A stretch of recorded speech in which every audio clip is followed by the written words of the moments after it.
And good morning, everybody. Welcome to another Biddle. I'm sure it's morning someplace, uh, where we're set out to have a glorious talk on all things Linux, open source, and everything like that. So it's just like a casual talk around the water cooler, and we're gonna be chatting about the Redcore Linux. We might have a guest from the Redcore Linux team. At least I'm hoping. And yeah, Biddle. I want to start out by thanking Rocco for starting the Biddle community, where I've really met some of the coolest people ever, and I'm very fortunate that I can be a part of this community and get to know all of you wonderful, beautiful people, nerds, geeks, whatever term suits you. I don't know. Is there a preference on that? I'm okay with either. Yeah, nerd, geek. Okay. Well, so. What have you guys been doing in Linux this week? Anything fun and exciting that you'd love to share? And did you break anything? I'm always excited to hear if somebody broke something. Linux doesn't break anymore, does it? Well, so it's not so much a Linux issue; it's a pebcast Yes. where the The problem user is between the issue. keyboard and the chair, and then something breaks. So something along those lines. I went on a crazy adventure with setting up a bunch of self-hosted stuff here at home. That was really fun. Oh, do tell. Yeah. What kind of things are you So self-hosting? So I have running on Ubuntu on a desktop that I don't use anymore because I don't. But I have on there a bunch of Docker containers running various things, but they're all some of them are exposed to the internet, but they are behind like an Nginx reverse proxy. So there's somewhat of a barrier between me and the internet in that way. But I have a Nextcloud instance that I started up. Surprisingly, Excellent. a lot more difficult, like more difficult than it should be. Like I feel like Nextcloud is like a really finicky, especially if you're using containers. It's a really finicky thing to set up. But ultimately it's there and it works pretty well actually. And Cool. I have, loads of storage, so I'm not worried about that. So I have loads of questions for you now, but I don't want to bore everybody else here because that would be tragic.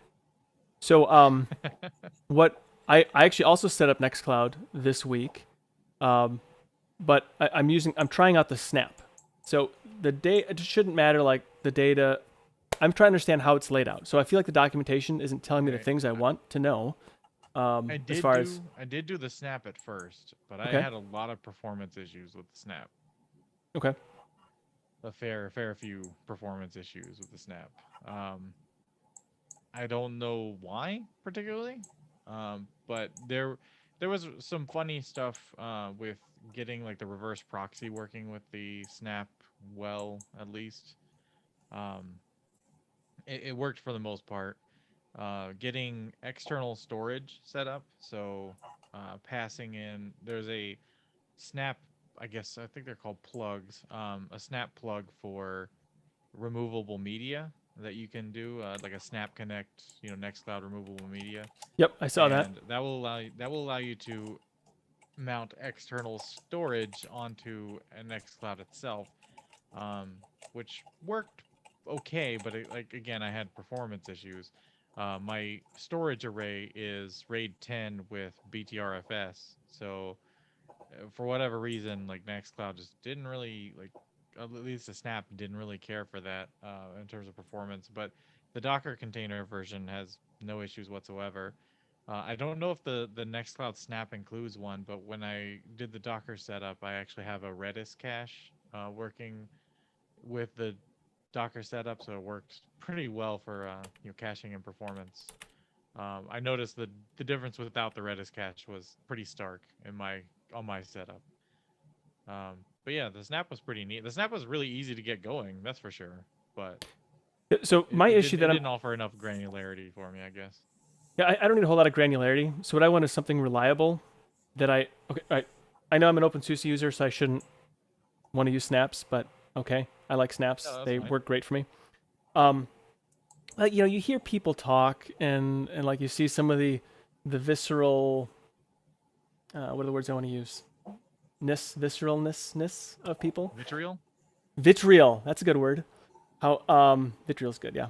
But so I like the different, make computers easy for me when it's not when possible. There's no sense in like, coding the ones and zeros individually to make sure everything's just right. I don't want to have to, use my binary knowledge of ones and zeros.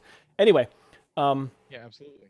so there's I want to just basically where I'm having an issue is I don't know where Snaps is storing the config file, so I can allow other hosts to use it. I can only use it on the local host right now, or if I go to directly to the IP. So I want to be able to Talking use about, other like, hosts allowing, like, accessing it from the internet or internally. Right now, I'm just working about internally, internally? and then I'll poke a hole or something, or do some sort of reverse proxy. I don't know yet what's the best practice for that. Yeah, I think by default, it shares it on 80.443. I think 80 by default, unless you enable HTTPS with the OCZ tool in there.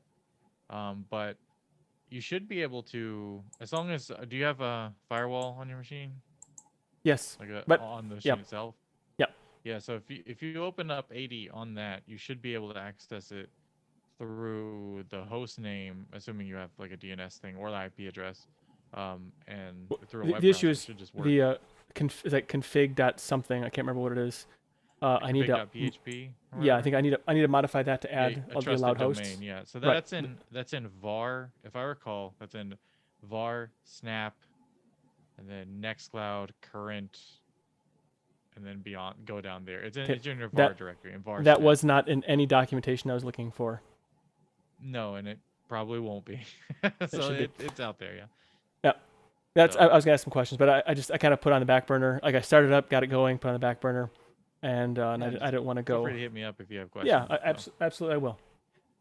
I got the Nextcloud going, and I have another app called Navidrome. It's actually a subsonic music app. So Subsonic's like a music daemon that can run to, allow you to stream music. Like I have the music locally, but it's streamable. And Navidrome is a subsonic music server app that runs as a daemon, but also as a web front end. And I had that running in a Docker container. That works pretty well. That's actually exposed to the internet, so I can access it from work and stuff. Cool. Plex does a similar thing, but this is just specifically for music. I also have a nice Android app that allows me to stream the Navidrome music to my phone in the car, and everything is just nice. That's cool. Straightforward. What kind of upload speed do you have from your place? I have gig up and gig down.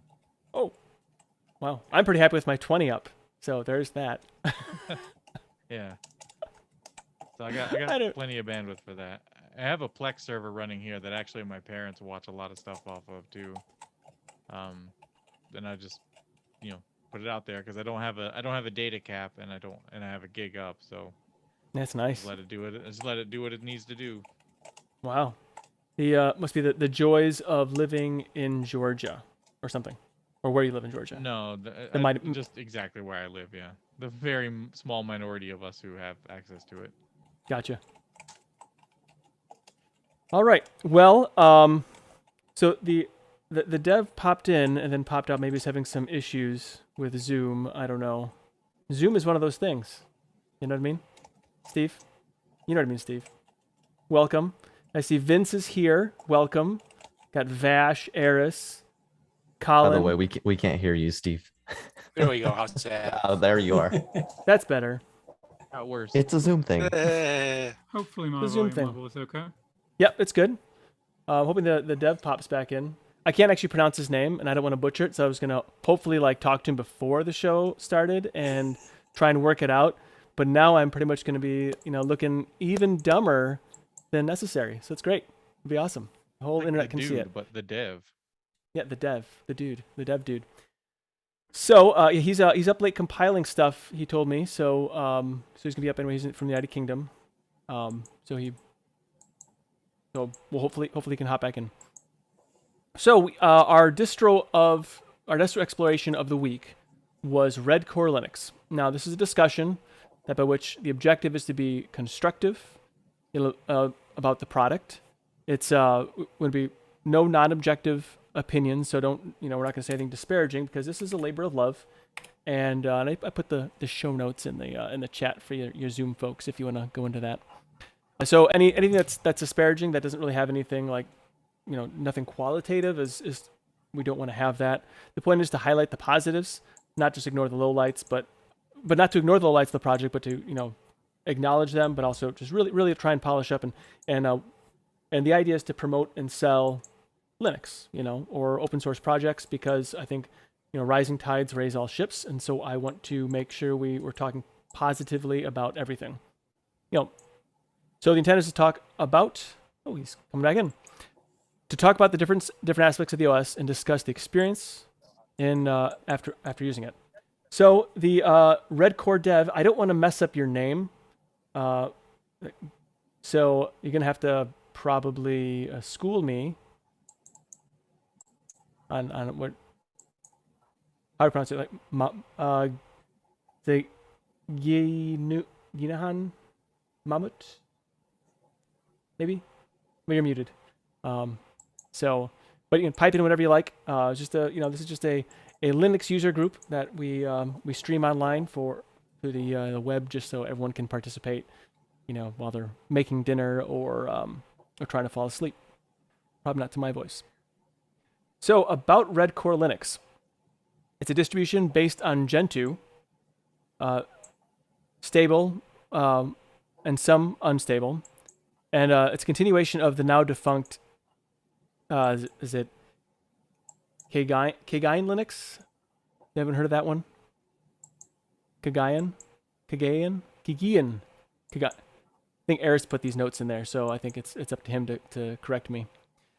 So it's a distribution based initially on Sabayon Linux and later on Gentoo Linux. It is developed by RogentOS Development Group since 2011.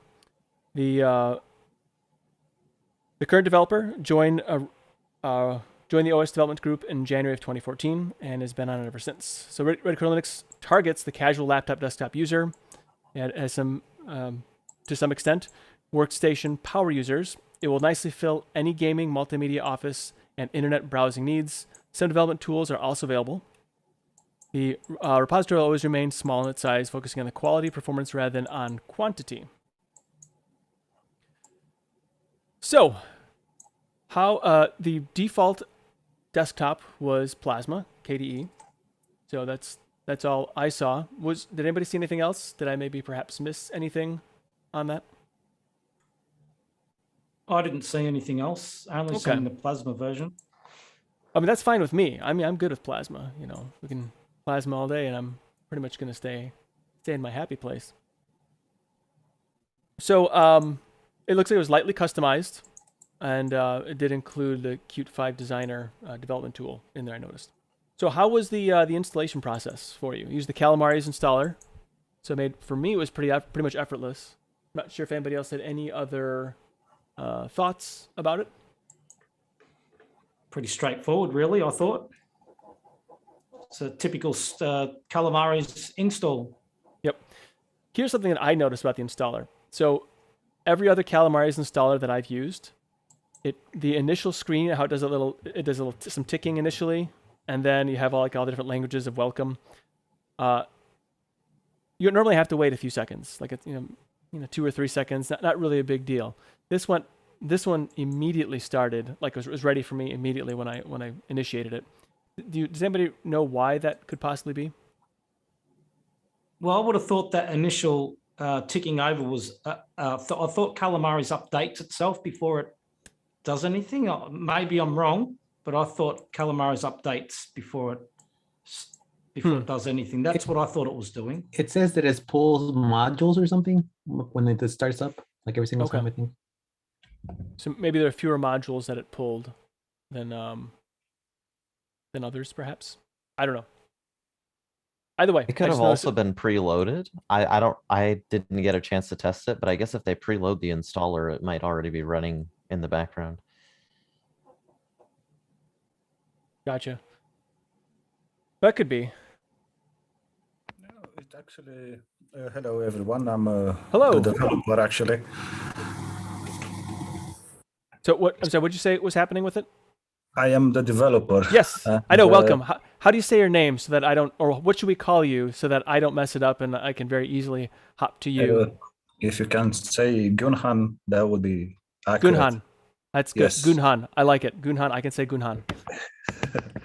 All right. Okay, So- so why the installer starts faster? I cannot explain it. You should actually try to figure out why it starts slower on other distributions. We don't do anything special to it. That's a good point. Fair enough. I just noticed it was faster. So maybe it's a newer. Do you put some newer sauce in there? Maybe some spice or something that makes it some special herbs and not really. spices. We don't do anything special to it except just. But I cannot explain because I don't know. No, that's totally cool. It was just a casual observation. Nothing, nothing more than that. So, anybody else have any thoughts or comments on the installation process? No. Did the encryption work for you guys? So I don't typically use encryption myself. Don't tell anybody. That's a secret between us three. But the reason I don't is because I was bit in the butt. This is a long time ago now when I encrypt everything, and then I lost the key or something. I couldn't unlock the drive, and so I lost my data. I still have the drive someplace. It's in a bin. Like I every once in a while I'll pull it out and I kind of cry a little bit. And so I just haven't used encryption ever since then. and that's me being, I think although a machine you cannot access is probably the most secure machine, because there's no way I can make a security error. So there is that. But so I didn't try. Did anybody else do encryption? I did not. No. So tell us about the encryption. Is there anything special you did with that we should discuss? Well, you know how majority of the systems come with system D these days. Yes. Redcore is kind of an exception. It still ships with OpenRC. And the encryption is actually implemented by ourselves. We wrote a module for the Calamaris installer. And it should just work the same way as it works on system D. Now, I did notice that is a custom module written by us. What kind of encryption is it? Is it the At the moment, only LUX1 is supported because of missing bits and pieces here and there. Grub2 just only added the LUX2 encryption, but that with a weaker key derivation. So at the moment, we're waiting for all the pieces to fall into right places in order to enable LUX2. Gotcha. So now, when you do change encryption, so for us that maybe don't follow encryption like we should, would there be any issues when the encryption changes, like to upgrade to use the older encryption scheme, or how does that? Is it backwards compatible that I can pull it in? Does it kind of upgrade it as it goes, or how does that work? No, I reckon once we switch to LUX2, the existing installations will keep working, because that's how it is. But the fresh installs will probably use the new method. Okay. And I take it this means the bootloader itself is encrypted, or the boot partition is encrypted? Yeah, we support full disk encryption. Oh, that's awesome. Yeah, so including the boot partition is encrypted. Now, I did notice you use ext4 as the file system, default file system. Will your custom encryption work on other file systems as well, like Btrfs or XFS or any others? Yeah, it's not really related. The underlying file system with the encryption, Okay. But we don't really support Btrfs too well. At least we didn't test it that well, and we did some tests, and it was kind of unreliable, led to some data loss, and we don't encourage people to use it. I got you. I do appreciate that Calamares has a sanity check right before you go to wipe out your drives. So that's nice. So don't remove that. I like that. It's one of my favorite features in every installer is that sanity check. And I noticed that. So do you support the Nvidia then out of the gate too? Because in the slideshow reel, I don't have anything Nvidia. I've everything Nvidia I have is quite old, so we're talking 10 years plus. Wait, what year is it? 15 years plus.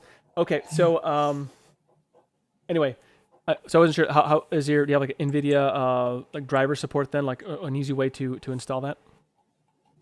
Yeah, you just open up the Sisyphus, search for NVIDIA, install, reboot, and it's done. Nice. Yeah, and the revert is just basically remove and it will come back to its default state, you know, like using Nouveau. Very cool. I had a question, if that's okay. Yeah, Yeah. That's the whole idea. We're having it's a Linux user group. I noticed Discover is there, but somebody told me it was there for the use for Flatpak, I think. Is that Yes. correct? Because it doesn't Yes. do anything else. Is that right? Yeah, that's correct. We only enabled the Flatpak backend for it because as far as I know, Discover has a few other backends as well, but it doesn't have any Portage backend like in Gentoo, so we only enabled Flatpak for it. That's Yes, that's just an additional software source, you know. I tried installing the back ends, but yeah, it didn't find any of them. So No, that's we only enabled Flatpak, and that's it. okay. That's cool. I did like that it was just a click away and you're done with Flatpak. There wasn't any terminal, you know. No, the Flatpak, Anything. it's out of the box. You just need to open Mhm. Discover, enable FlatHub, and that's it. So I thought that was great. So anybody else have anything else on the installation process? What their experience? Anything exciting or questions? If you didn't install it, no big deal. It's a great time to ask questions. So, Vince, I don't know if you had anything. I saw you turned off your mute. Oh no, I haven't had a lot of time to test it out. Sorry, but No I worries. did get it installed, and it was smooth. I don't recall that there are any issues, and that's usually a good thing for me. If I don't remember that there's an issue. Yeah, I would say that the fun thing about Linux, or maybe the unfun thing, is it's not really exciting anymore installing Linux unless you do it like the Arch way. That's, I think, probably the last bastion of fun, or maybe the actual Gentoo way. So it's nice to see how easy it is. I mean, really, if you compare it to even just 10 years ago. I think. But yeah, just maybe writing if you- Linux from scratch. Linux Yeah. from scratch. If you've got a brick wall that wants to connect with your head sometimes. Right. Yeah. Mm.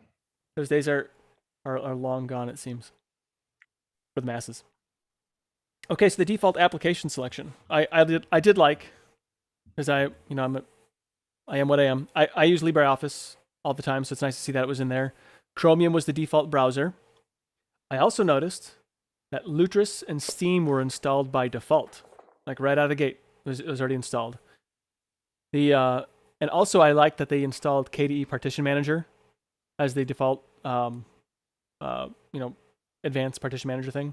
I think all Plasma distributions should use that, because it's gparted, basically reskinned with Qt, at least from my perspective.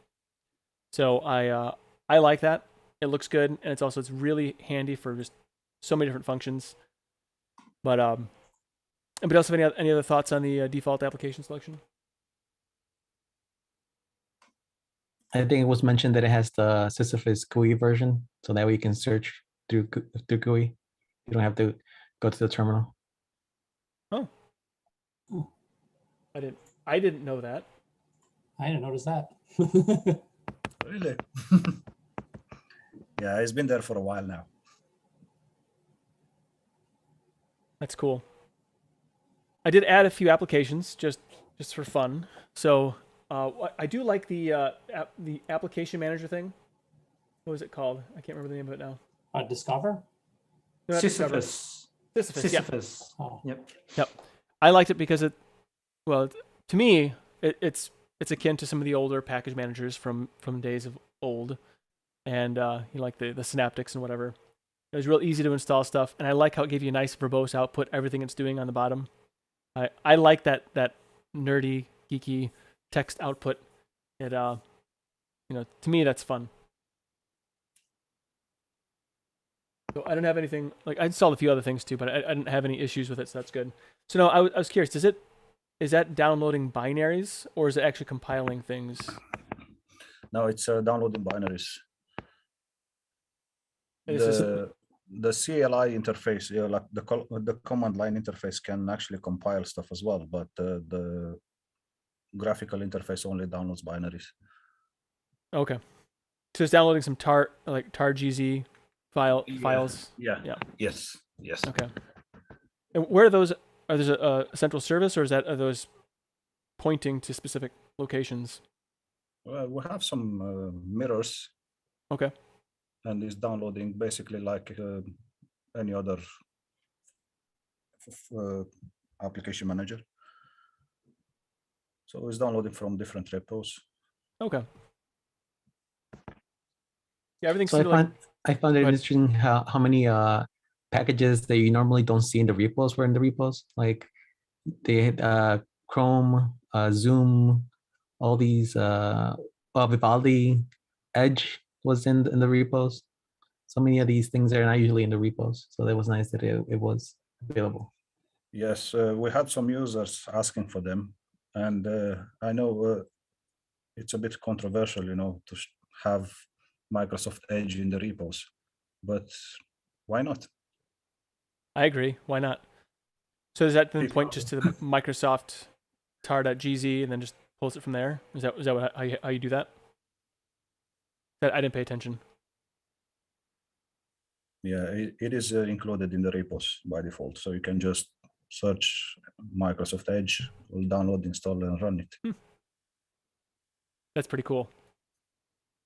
Are you planning? Sorry, Nate. No, go ahead. I was just wondering if they were planning on having any more other desktops besides Plasma, or is that just your main focus? When the Redcore first started, we had 3 desktops. We had Mate, we had XFCE, and we had LXQt. But over the time, we had to drop Mate and XFCE because basically we didn't have time to maintain all of them.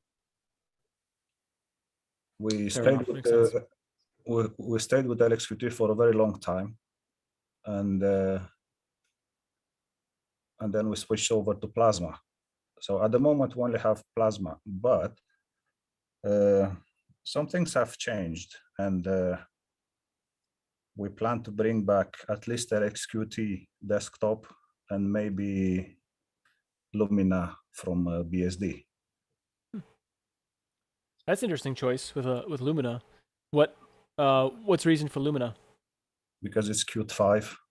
Oh, okay. We stay away from GTK desktops. We don't have time to properly maintain them. And probably you noticed we're pretty much Qt 5 focused, so it makes sense, at least from our point of view. That's fair enough. Yeah, makes total sense. Better to do like 1 or 2 things really well than try and do 5 things not well. So Yeah. it makes total sense. Got to focus your energy. Yeah, I've got a question. Yeah. Sorry, you go ahead. There are many distributions with many desktop environments out there, but we don't really want to become like we have 10 of them and pretty much none of them are as good as each other. One is better, Yep. one is worse. Because I've seen it personally in many cases. And Yeah, that's fair. We try to focus. Yeah, I would rather a distribution just focus on one desktop and actually be able to support that properly. But I had a question about your are we getting some feedback? I can hear myself. Yeah, sure. Now you know how we feel. Excuse me. Excuse me. With your binary packages, how, and excuse my ignorance too, how do you get those? Do you have a build server somewhere, or where do they come from? Yes, we compile every binary ourselves. We do have a build server, and we sync changes from Gentoo like ebuilds, and we compile everything. So because with that, you'd have to be very selective as to what you compile, right? In terms of the selection of packages. yes. So does does that take quite a while to do? Does it each binary take a while? Not really. Just a few weeks ago, we did a mass rebuild. I think it was some article on the website. I don't know if I posted it. We had to recompile everything, and it took about 2 days to do. So the build server is quite fast, and it doesn't take that long. The Chromium, it takes longest. I'll show you some logs if you want to. I wouldn't be able to read them. I did try Gentoo once, and I could never get Firefox to build. I just installed the binary. Yeah, so I'll show you the latest builds of Chromium. And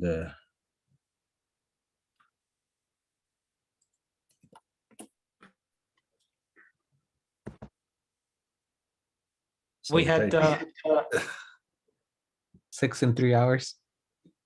yeah, it depends. Sometimes it takes longer, sometimes less, because we compile different things at the same time, and sometimes the machine gets really hammered, you know.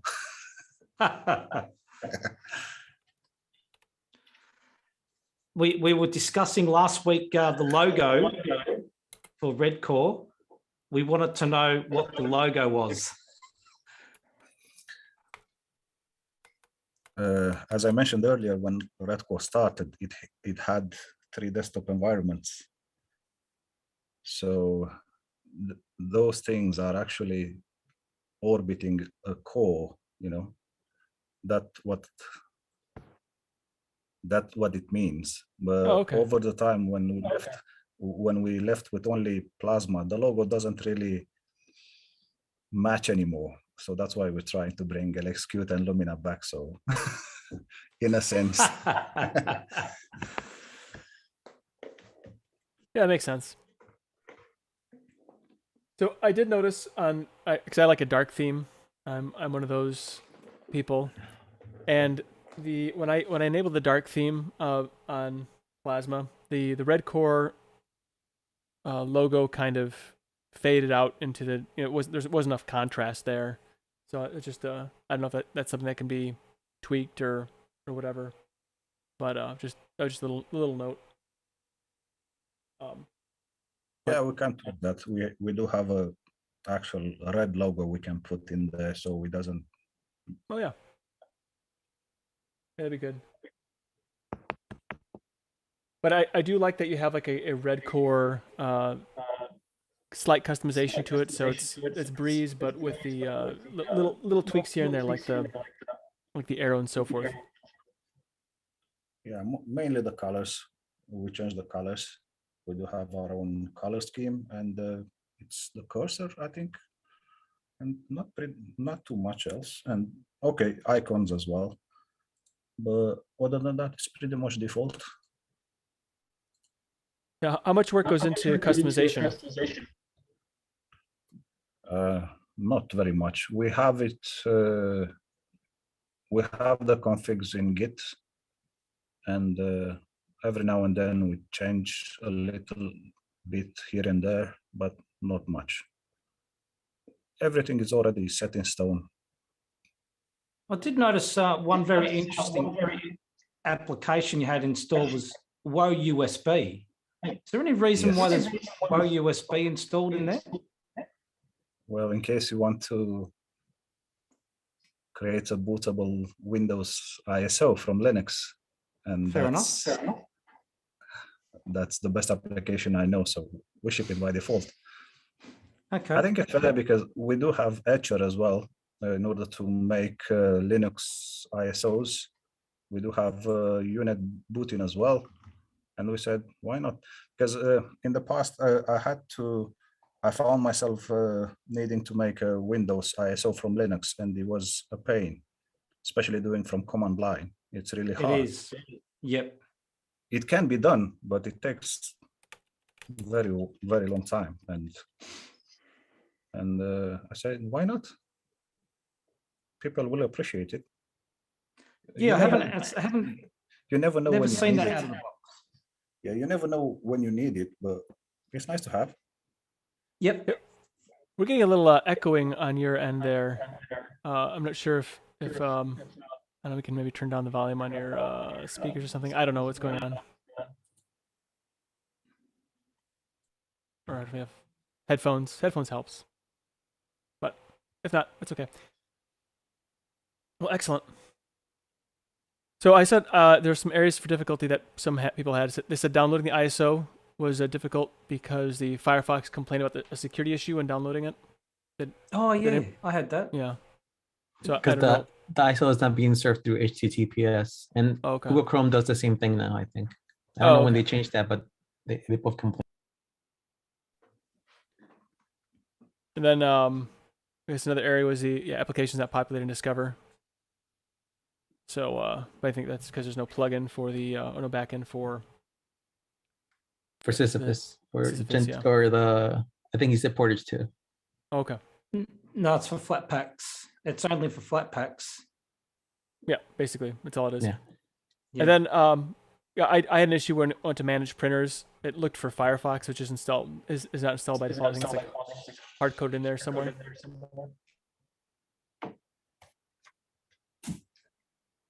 But that was really all I had as far as issues.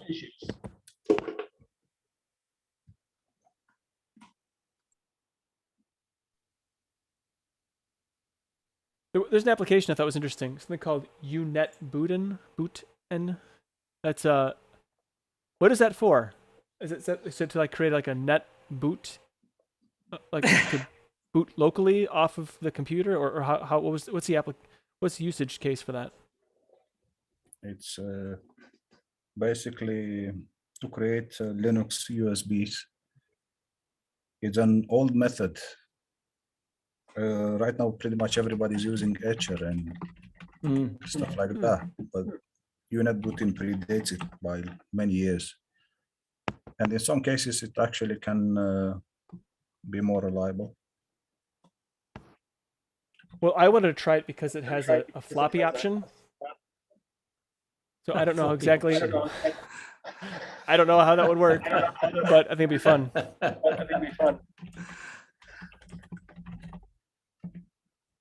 That's it cool. allows you to split writes between disks. Yeah, if you have like a 4 Yeah, that's gigabyte been ISO, around. that'd be It's something been around right for a there. long time. One thing that's worth noting though is that, especially with a lot of newer distributions, it can break things in terms of your written ISO, because it doesn't unless you just like do like a straight write. There's like an option in there for that. It tries to do things and it tries to change things, to make things a little easier, but it will not, and it will break things unless you do just like a straight DD mode flash. So unless you have a distribution that specifically asks for it, it's probably safest to just do straight DD mode or just use Etcher. Yeah, I just think it'd be fun to do a floppy. That would be cool. I don't think I have enough floppies. Not for 4 gigs. You need to know it's much smaller distro. Yeah.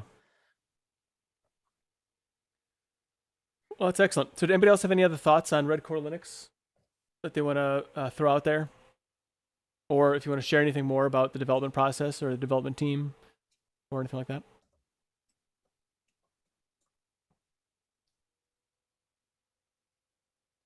I just Well, wanted to. Go ahead. Sorry. Go ahead, please. Okay, I just wanted to ask, though there's a Sisyphus tech help, it would be good if there was a man page, because immediately you go to the man page, but there isn't one for Sisyphus. So I would hope that would be included at one point.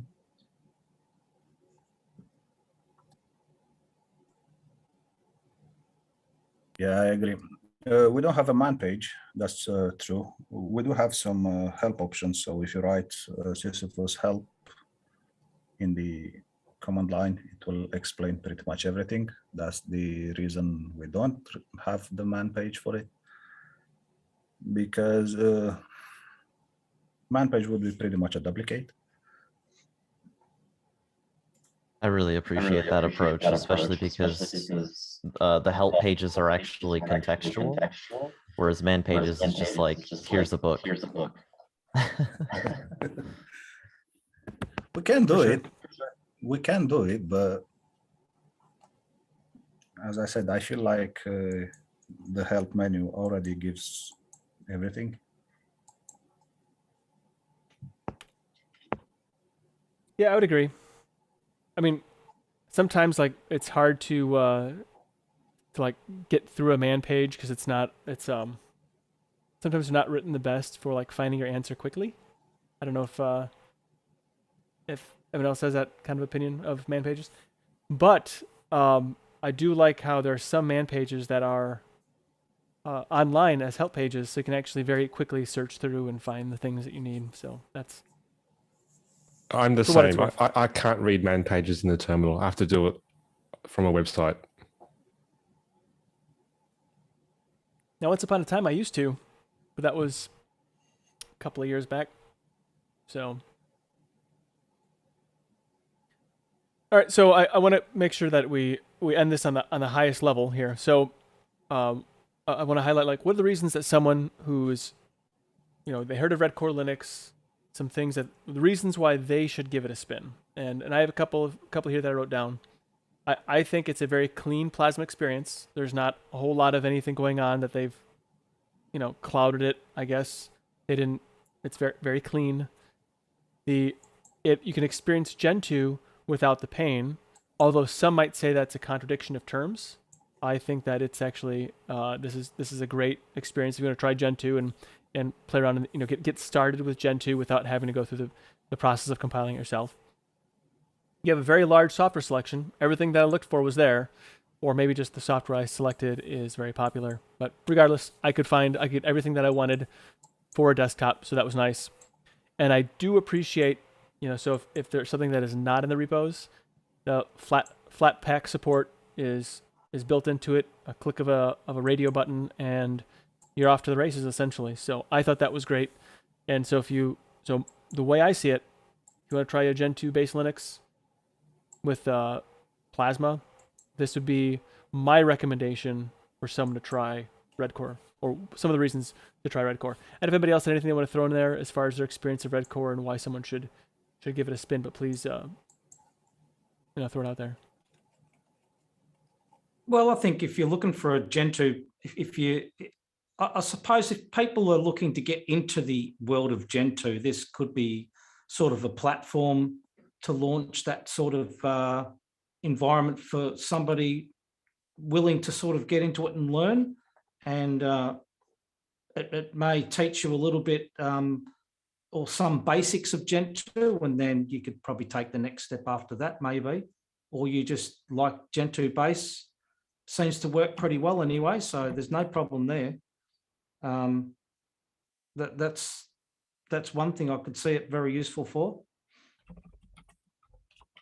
I think the repos are something that's not usually found in other distros. The way they include Edge, Google Chrome, Zoom, Vivaldi is included in the repos. I think Discord. I don't remember if Discord's there, and I think Telegram's there. Some of these things you always have to go find yourself, or some of you adding it to your distro itself. Yes, we do have Discord as well. Telegram is included. Spotify. I suppose the one thing that I am curious about is that how do you get around some of the legal restrictions of software that doesn't allow redistribution necessarily?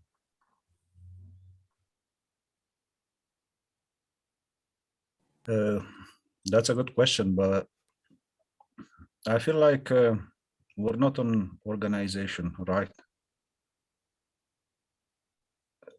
What we do is get something and put it out there. In case somebody asks, okay, you can't redistribute this, obviously I'll take it down. But as far as I'm concerned, so far it didn't happen. Okay, that's fair enough. But if they ask, I will have to take it down. I know some ways of getting around that included just basically just like a script that downloaded it from the source. They didn't like redistribute it at all. So there was no, they didn't make a copy for their server. They just pointed to the other server. So yeah, thing is, Sisyphus can already do that. If you open from command line, it has an option called -ebuild. For instance, let's say we no longer ship Microsoft Edge as a binary, but Sisyphus can say Sisyphus install --ebuild Microsoft Edge, and it will fetch it from Microsoft server and install it. So we already have something in place that can work around that. We won't be distributing the binary, but the user can still install it. right. So I think that's how Solus did a lot of their software. They just pointed right to like Google Chrome, and I think maybe they do Edge now. I don't know. Interesting. So I have a question for you. Is there an ARM build on the roadmap at all? Yeah, we do have it. We have it almost ready at the moment. It's for Raspberry Pi 4 only. It's going to be in 64-bit mode. We've been working on it for a few months now. We have the user space compiled. All we lack at the moment is a kernel, which is rather easy, but we didn't get to it yet. We should have something ready in the next few months. I'm taking my time with it, otherwise, but it's coming. Yeah, As far as I know, it's gonna be. There are not many Gentoo-based ARM64 distros out there. I think there is none left. It was one, but it ceased development not long ago. So I think we can step back in. Cool. Any possibility for like the Pine 64 platform?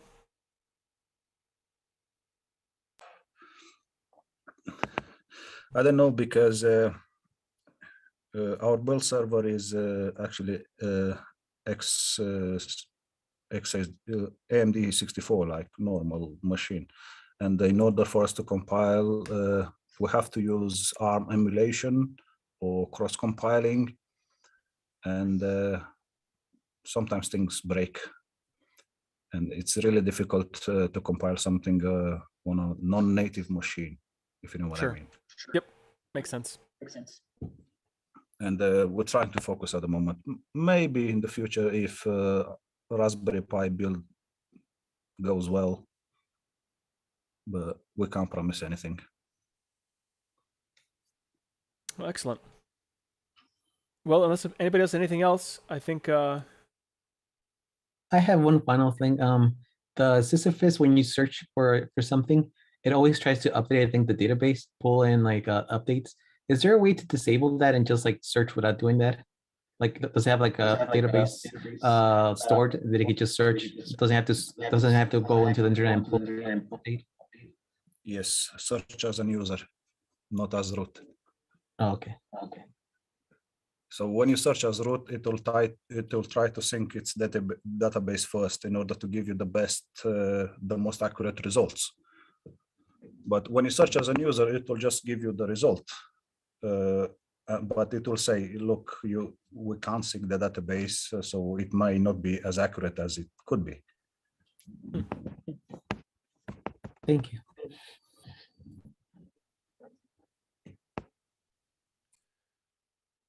All right. Well, I want to thank you very much for joining us. I don't know if any of your other Redcore team were in the YouTube chat or not, but I do want to thank you for joining us. I personally enjoyed Redcore Linux. It was a fun trip. I probably didn't dig into the Gentoo parts of it very much. I think I just used it as a user and just see if I could use it for my daily tasks, and I absolutely could. So I did appreciate that. And if there's anything else you want to share with us about, Redcore Linux, the floor is yours. If not, that's cool too. First of all, thank you for having me. As you said, we try our best to do it as user-friendly as possible, because Gentoo is really intimidating for most users. And even if it's not intimidating, people are no longer willing to compile for, I don't know, maybe a week to get the system up and running. That's why we do it. We try to bring as many people, at least make them curious about Gentoo. Because I used to be a distro hopper for many years, and once I landed on Gentoo, I didn't feel the need to ever try another distribution. So that's interesting. Can you expand on that? Like, what made it about Gentoo that you said this is where I'm going to stay? Just the amount of power you get. You can change everything on your system. You can install only the stuff you want. You can disable anything you don't need. That's the only reason I said, okay, this is it. For me, that's important, to be able to control every aspect of the software or what I have installed. For others, it may not be as important, so that's fine too. That makes sense. I understand that kind of granular control over my system. So what would make somebody say, let's say, okay, like Gentoo versus Arch then, as far as the control? Someone might argue you have the same control with Arch. Well, on Gentoo you can change more things than you can change on Arch Linux.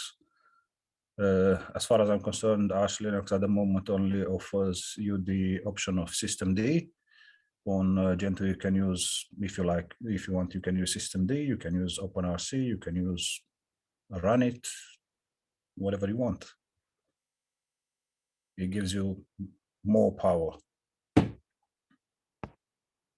That makes sense. Well, excellent. And we did have some reports from some users. They say they're long-time Gentoo users, right? But every now and then they feel like they need to reinstall their system, but they don't want to do everything from scratch. So they install Redcore and then they convert it to Gentoo right away, because Redcore can do that. So we just remove Sisyphus and a few bits, and basically we have Gentoo. That's another potential use case. So as a Gentoo installer, that's good. Yeah. Well, excellent. Thank you for having me. Hey, thank you again. Thank you once again. You're free to hang out if you want to. We're going to talk other nerdy stuff, choose another distribution, but it's up to you. Thank you. All right, so that does it for Redcore. I'm gonna keep the VM around because I want to see how time goes on it and see where like Pure do updates and just see how it goes for me because well I'm gonna do that. All right, so for next week, there's there've been a few distro releases. I think I've only heard of one of them because we've just recently done it. But eLive, it came out recently. It's a beta though. It's a beta snapshot. It's a Debian-based distribution featuring the Enlightenment desktop. There's Trisquil. It's a QU in there. Trisquil. It's a 100% Libre Ubuntu-based Linux distribution. It's published a new update to its 9.0 release. A new media offers mostly security fixes, particularly dealing with out-of-date certificates. So I don't know if anyone's heard of Trisquil before. Has anyone here tried Trisquil? Trisquil is like Ubuntu, but I think it's based on the old LTS, which is Bionic Beaver. That I think they haven't upgraded to Focal yet. Okay. And there's another EasyOS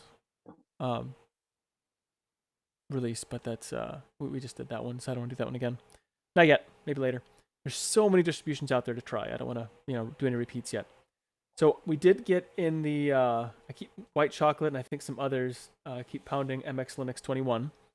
That I still have a hankering to try Pop since I haven't tried Pop since 2018, and also since we have Mr. System 76 sitting with us, it seems only fair I got stickers.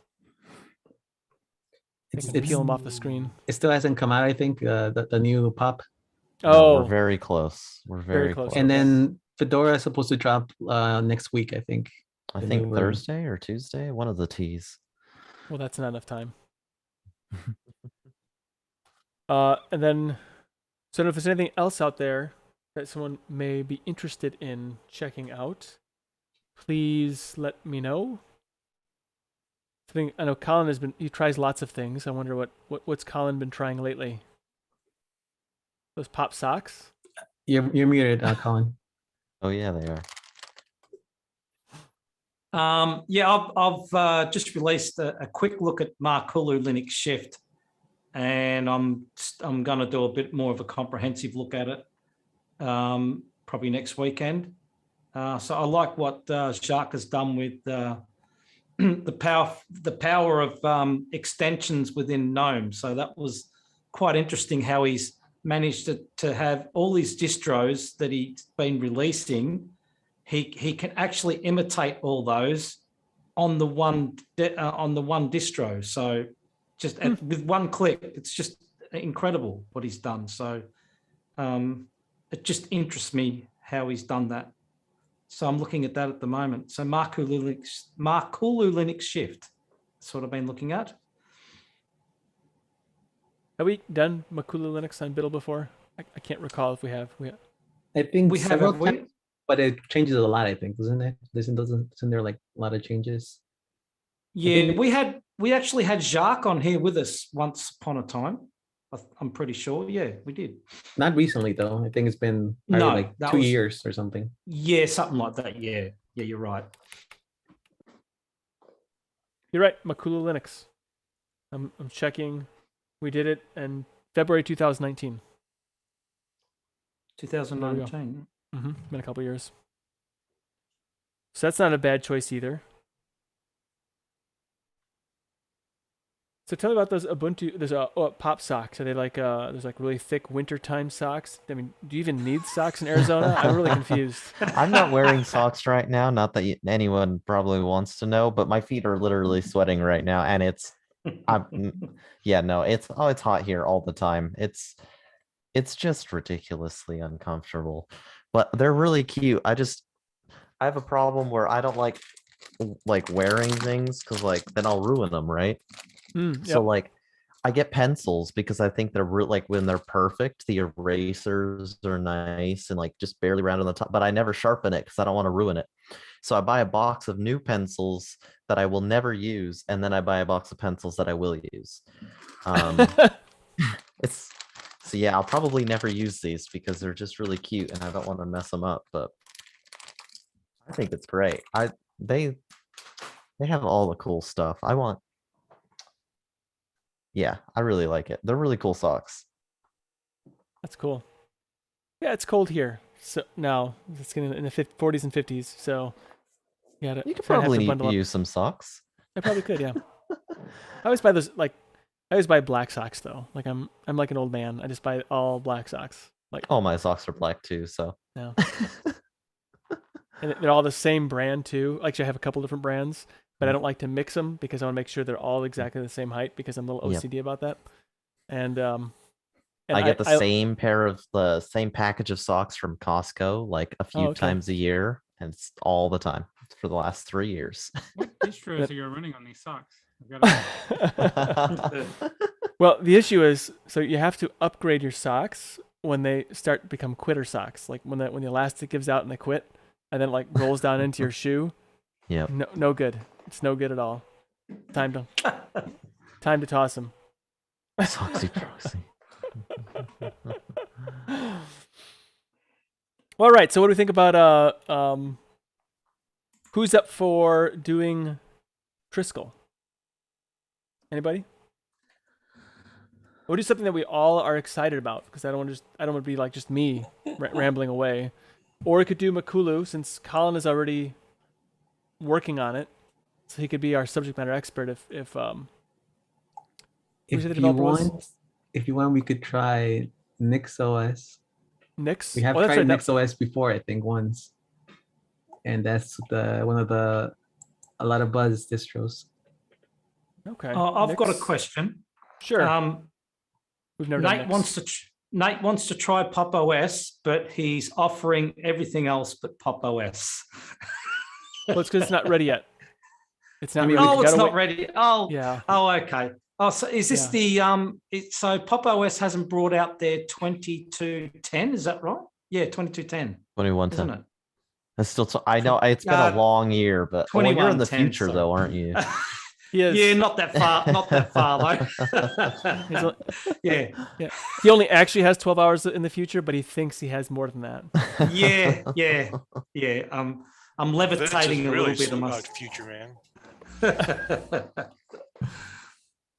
So I guess NixOS, that's not a bad idea either. Could We be did talk cool. about that before. Or we could spin the wheel. Well, if Oh, someone where's wants to- Thomas? Where's Thomas? Oh, where is He's got- Thomas? He's got the wheel. He made a little application that he puts all the distros in, press a button, it randomly picks something. I think NixOS could be really cool. It's changed a little bit since we last tried it. Actually, it looks like they've made some pretty impressive improvements here. I must have missed it last time we tried it because I have no record of trying NixOS. If you think Arch is bleeding edge, NixOS is even closer to that than Arch. By the way, You know, if its you stand packages update faster. if you stand the bleeding edge of technology, you or the cutting edge anyway, you might bleed to death. So there's That's that. true. Mm-hmm. Especially your pocketbook if you're into Just that. pass out. So what's just trying to figure out what's so good about Nick, or what is it about NixOS? I'm trying to work out right now. So one of the key things about it, and I know this word gets thrown around a lot, but it's reproducibility. So all of the stuff that they build in their repos is sort of like standalone rather than like everything being stacked on top of one another. So in a lot of repos, like even though all of it's built together, they will break and clash with each other. Everything in NixOS is completely independent and can stand on its own. It's very cool that way. So all the packages, like if something builds on your machine and runs, it's going to do the exact same thing on someone else's machine. And if it doesn't, it's your fault. Yeah, the website says reproducible, declarative, and reliable. So one of the things is about NixOS is you have a little file, like a config file. You put all the applications you have there, so it's organized by default, and then it installs everything. So you can just take that file to some other computer, put that file in, and installs the same things you had in the other computer. It's like fully self-aware. Well, that's a little bit frightening when you put it like that. Self-aware. And the NixOS packages, you can use it through the distro, or you can install it in a different distro also. Yeah. Do you want me to randomly select one for you? I have some code. I can do Got a it. wheel. Well, I don't mind, I have I don't mind Python, I can discussing do it. them ahead of time. You know, we got a little time yet, so I don't mind chatting about which ones. I mean, the fact that somebody besides me brought up NixOS already says that there's can at least 2 people do it, me and somebody else. So that's cool. I'm for They doing got a next. cool website. Yeah, their website is, I think, is an example of how you can take a technically impressive and maybe a little confusing project and make it approachable, and not just be like, you know, here's our tech docs on our homepage and you don't understand any of it. Good luck. It gives you like a package search right there on the homepage. It shows you like recorded terminal stuff, so you can sort of see how that stuff works. It's very well designed. It's pretty. It's nice. Yeah, it is I'm nice. interested.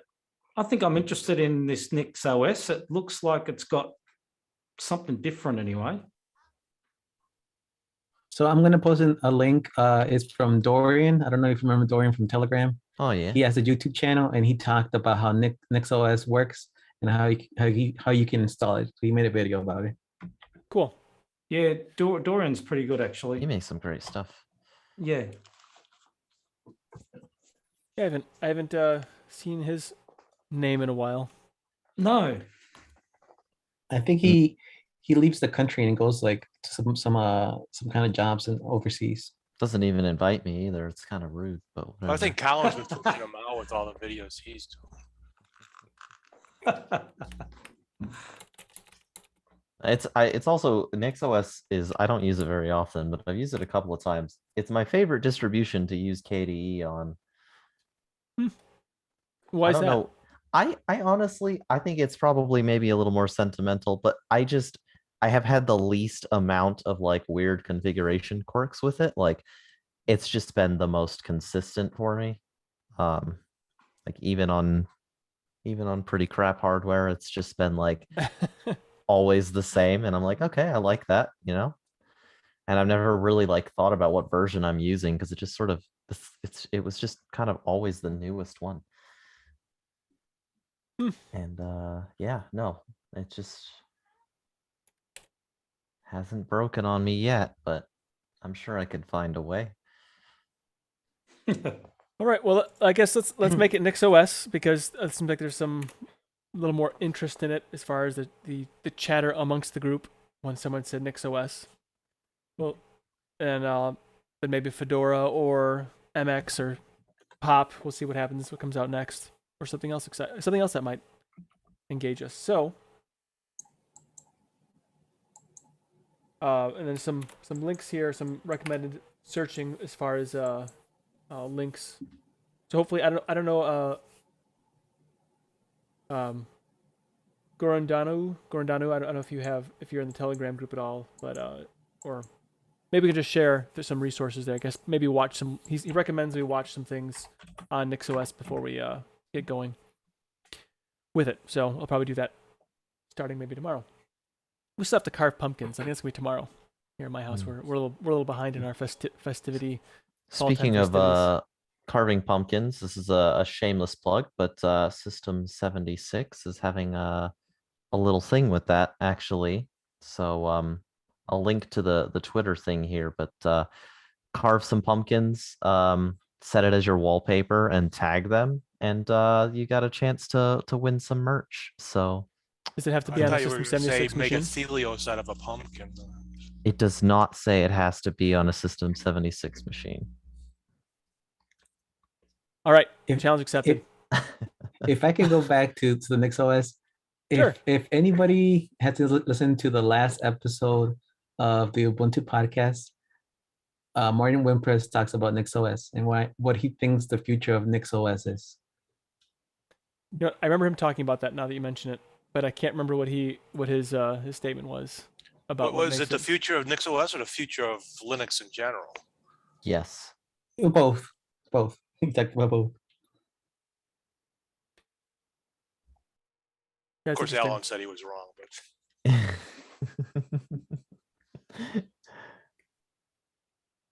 All right, so next week, NixOS, we'll explore it.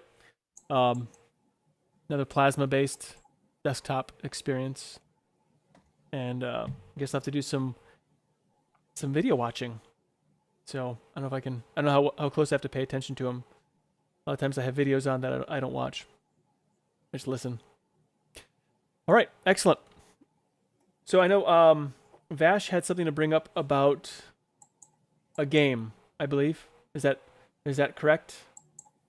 Yeah. So I actually ended up discovering it on Xbox Game Pass, but I checked before the show, and on ProtonDB it is showing as platinum.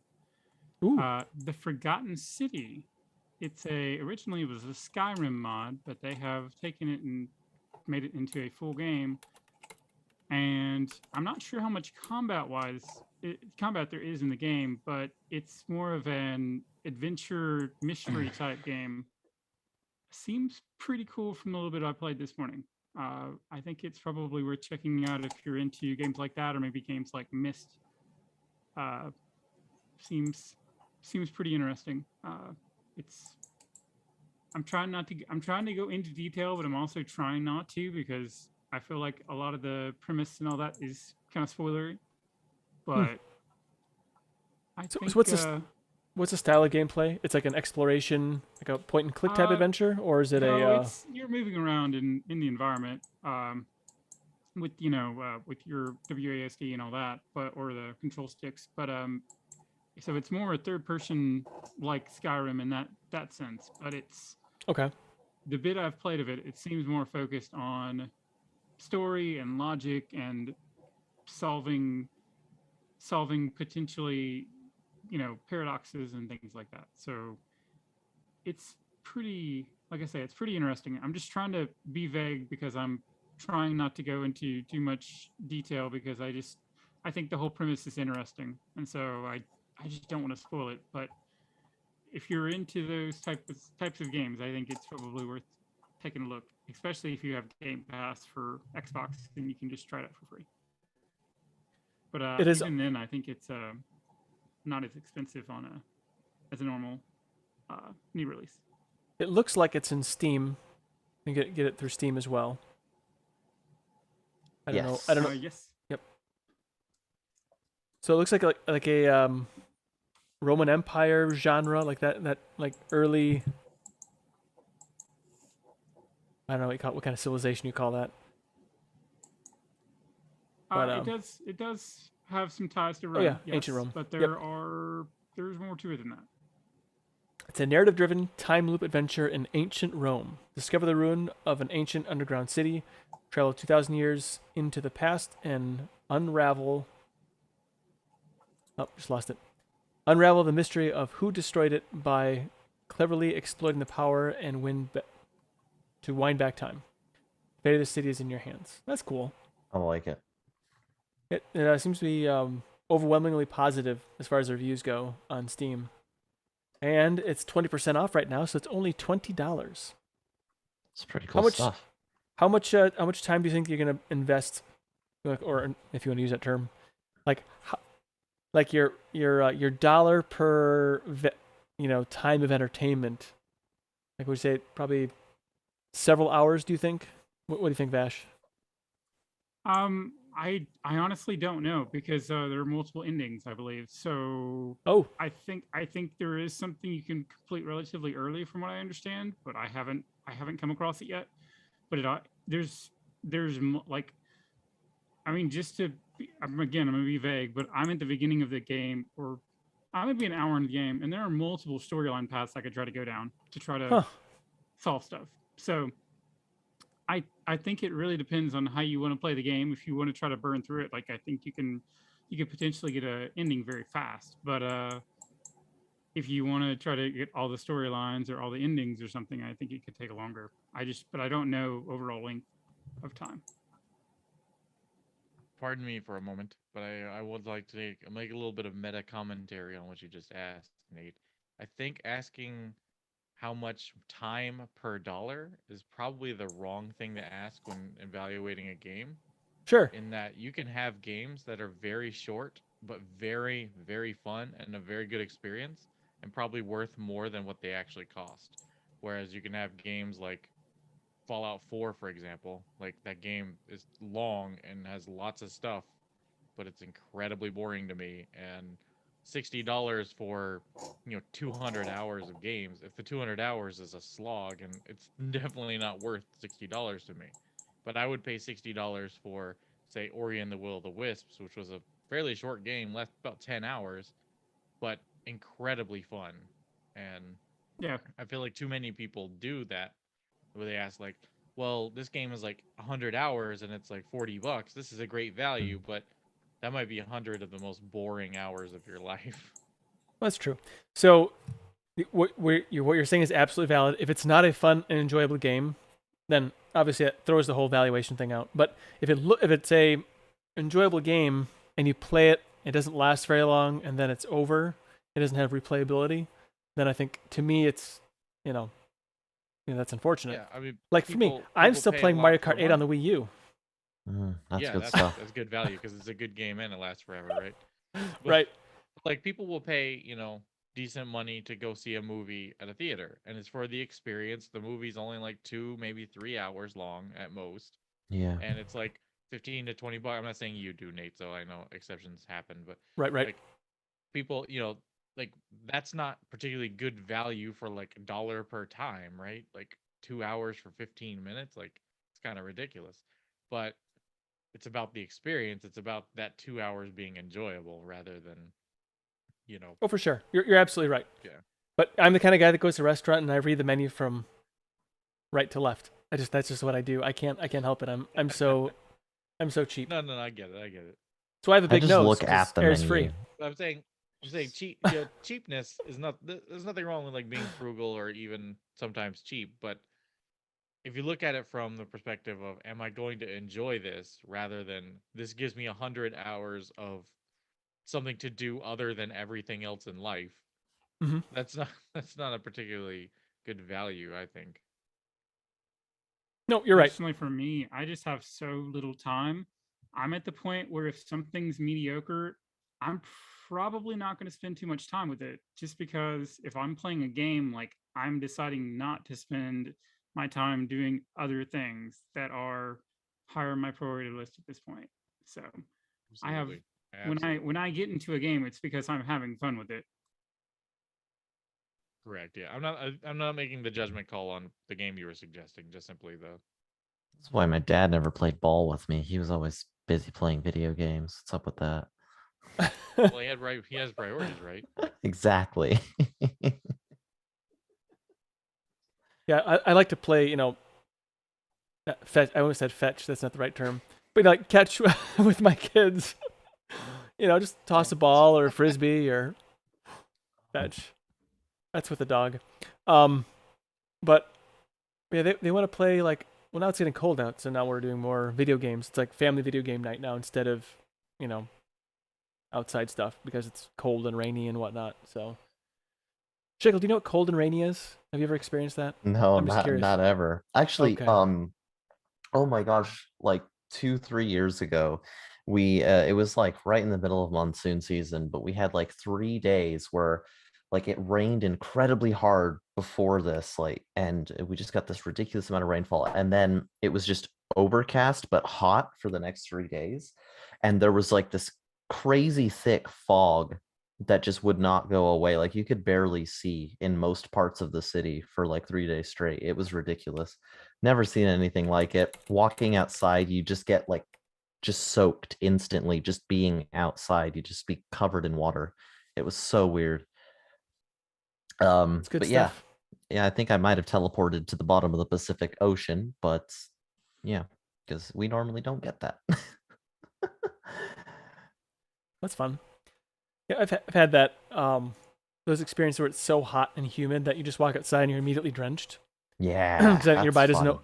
Yeah, when your body doesn't know what to do, it's like it's hot, but I'm wet. I'm gonna make myself more wet.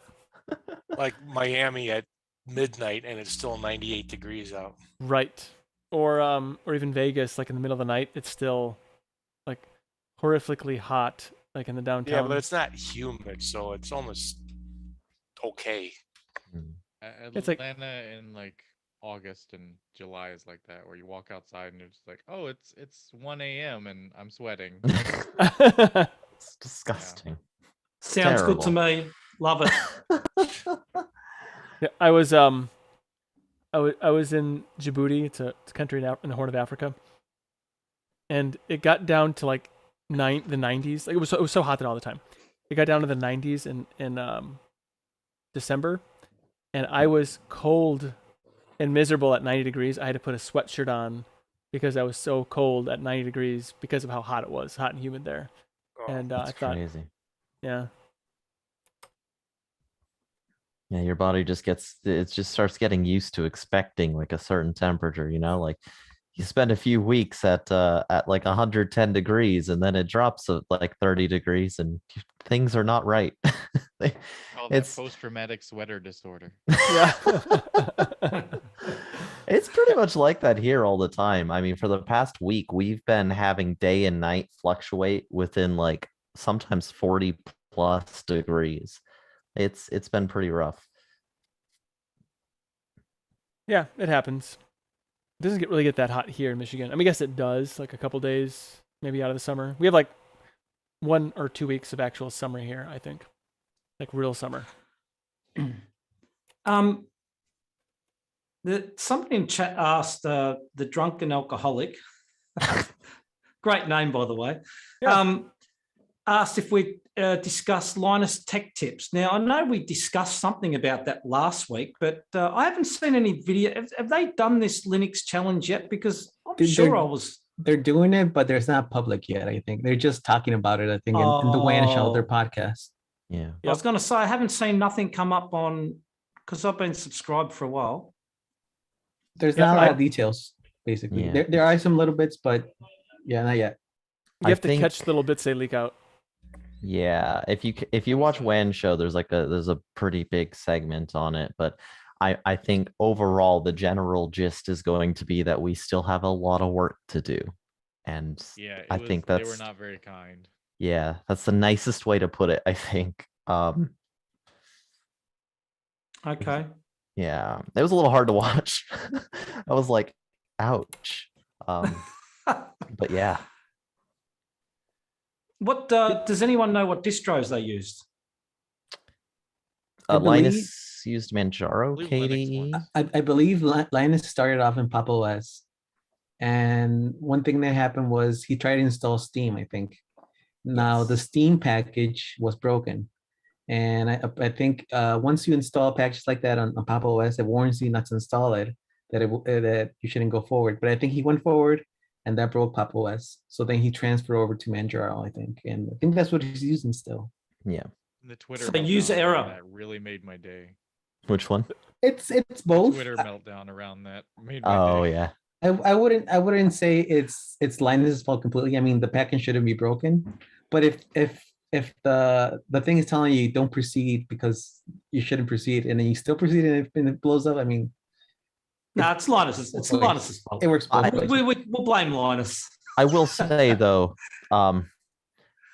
I think one of my counterpoint to that would be if I were to install Steam in either Windows or Mac OS, it's not going to actually interact with the core components of my system and break it entirely.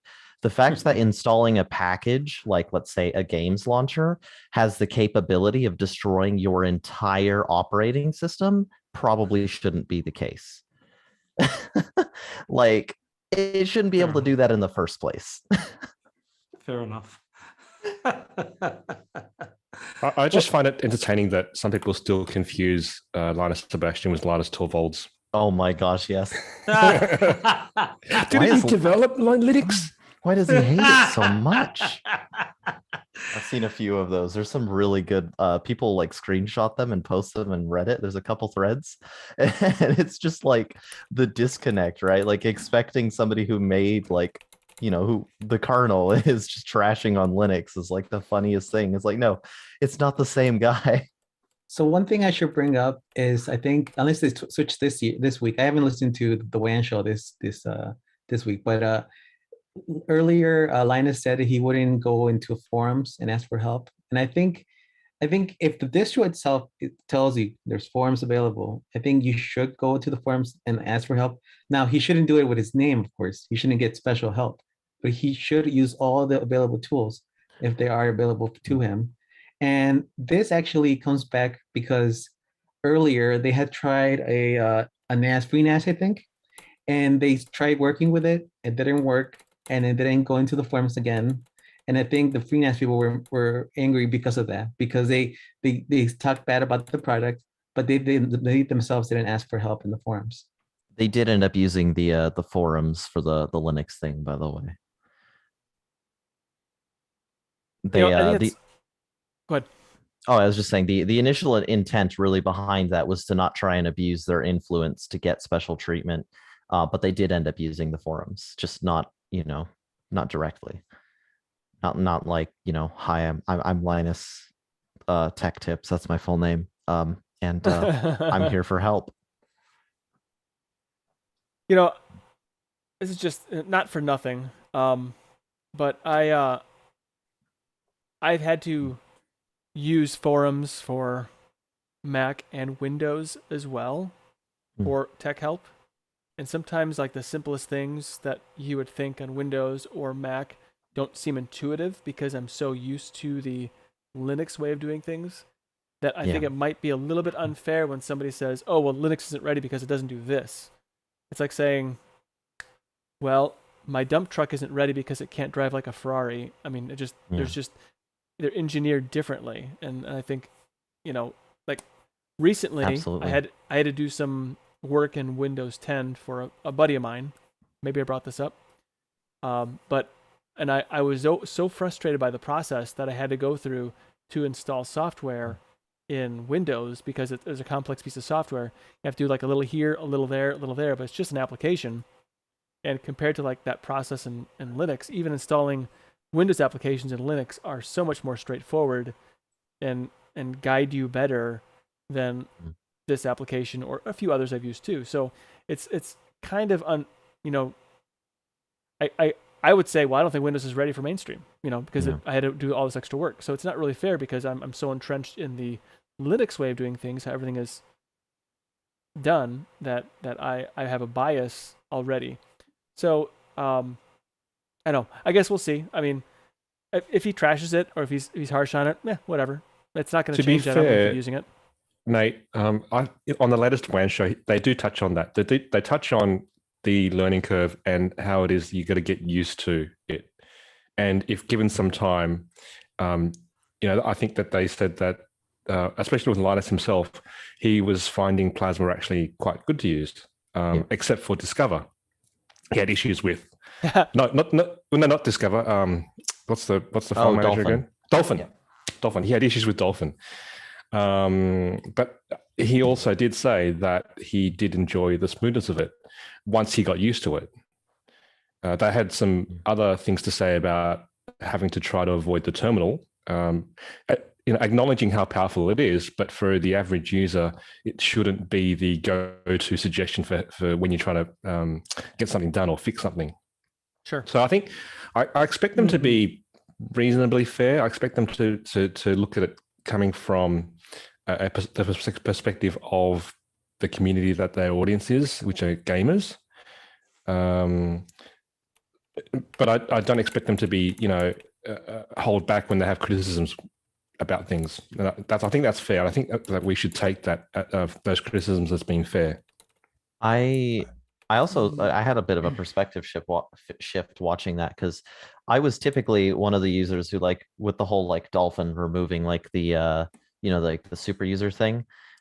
Typically, I would imagine, I'm just like, well, yeah, it makes sense. If that's going to break things, it shouldn't be the case. But they did bring that up, and I think the way that he phrased it sort of made me realize that, like, actually, if a user wants to do something, right, like in the same way that if I go into Windows and I'm a super user and I just click the little okay, I want access to this button, why not? Like the necessity, I think the gist of it was that just because you need root access to a folder does not mean that you're somehow so much of a power user that you should be in the terminal just to do it.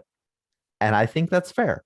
I think that makes perfect sense. So Absolutely. is that a Manjaro thing? Because like on my I mean, I don't have anything special set up on my OpenSUSE machines.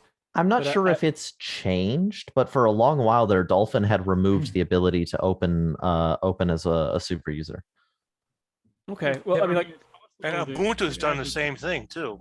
You have to add administrator privilege back into Nautilus. Nautilus No. to get into root.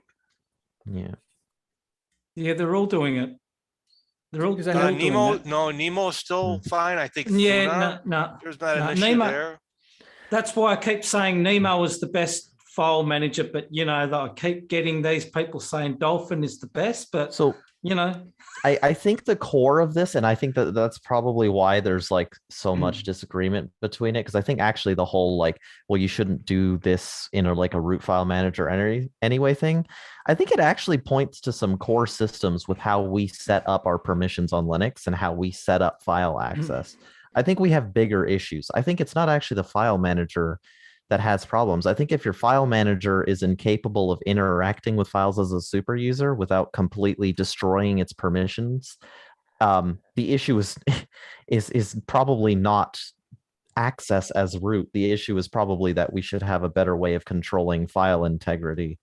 In the same way that if you interact with something as a super user on Windows, as soon as you get out of that, it remains belonging to whoever's folder it is. If I go into another user's folder as a root user, it doesn't become my folder and their files don't become my files.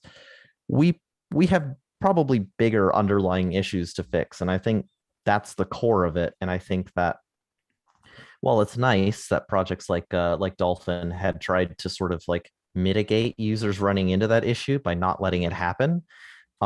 It's probably not their fault to begin with, or maybe there's a better way to interact with files that doesn't cause that. I can see that. That's actually it's a good conversation to have for sure. I mean, it's not but it's not an issue that I run into very often where I have to use a super user anyway. But when I do it with Dolphin. And it's a right click and then open with and then file manager super user mode. So okay, I don't think. That might be an OpenSUSE addition though, because I think OpenSUSE explicitly tried to retain that. Okay, it might just be a shim in there. It could, because it would just have to be. It's a very simple thing really to actually add back in really, because you can add anything you want into the open with, really if you want. Yeah, absolutely. So, because Plasma makes it easy, but because I never noticed it when people talk about it. I never noticed it went away. Yeah, and it was a big thing for a while. Yeah, I kept scratching my head for all these years, and people were flipping out about it. But Rocco was not happy about it, mate. Rocco wasn't happy about it at all. Yeah, and I had some other people contact me saying they're unhappy about it too. But yeah. The other thing, I think Shigla has a point though. Because like if you actually look at all the different users or group, whatever, all the different user permission stuff on a Linux system, there's actually a lot because you have all these different, items. Like for me to access, because when I do like programming with the Arduino, or if I'm doing like serial talking to like serial devices, I have to have certain things like permissions for things. And I think I think Shigla hits the nail right on the head. There's a if you understand Linux and you understand the permission system, not a big deal. If you're coming into Linux and you want to program your Arduino or this nonsense here that I'm doing on my workbench, you have to know what like dial out like different groups that you have to be part of, and then log out, log back in, just to be able to do that. I can't remember all of them right now. Like it's like dial out, lock, and something else. But if you don't know that, that's a problem. And so I think there is like I kind of feel like there's a lack of a Clippy in Linux, or something that kind of guides you, like when you have a question, it kind of guides you to the right answer. But I mean, Clippy's lacking in Windows now too. Now you have something else here that's kind of frightening and intrusive. But Clippy was never frightening and intrusive, just annoying. Okay, it's just Yeah. for the record. Anyway, but I do see where you're coming from, and there probably has to be like a greater discussion on like how files are managed. Not that it's necessarily wrong, but maybe there's got to be like a better understanding, so that like when things have to be changed, like if you're setting up an xCloud server or you're setting up whatever else, that there's a proper funneling to get to the right answer, and maybe the proper GUI tools to kind of get you to that as well. I think because like a lot of times, like for me anyway, it's like, okay, I'm trying to do it like the GUI way, and then I get frustrated and I just drop to the terminal. I'm like, well, this is my comfort place, but I realize my comfort place is probably like a bed of nails for anybody else. So there's that. Well, this is the problem, isn't it? In Linux, I mean, if you was to try and run something and just use graphical user interfaces, right? Just use a GUI.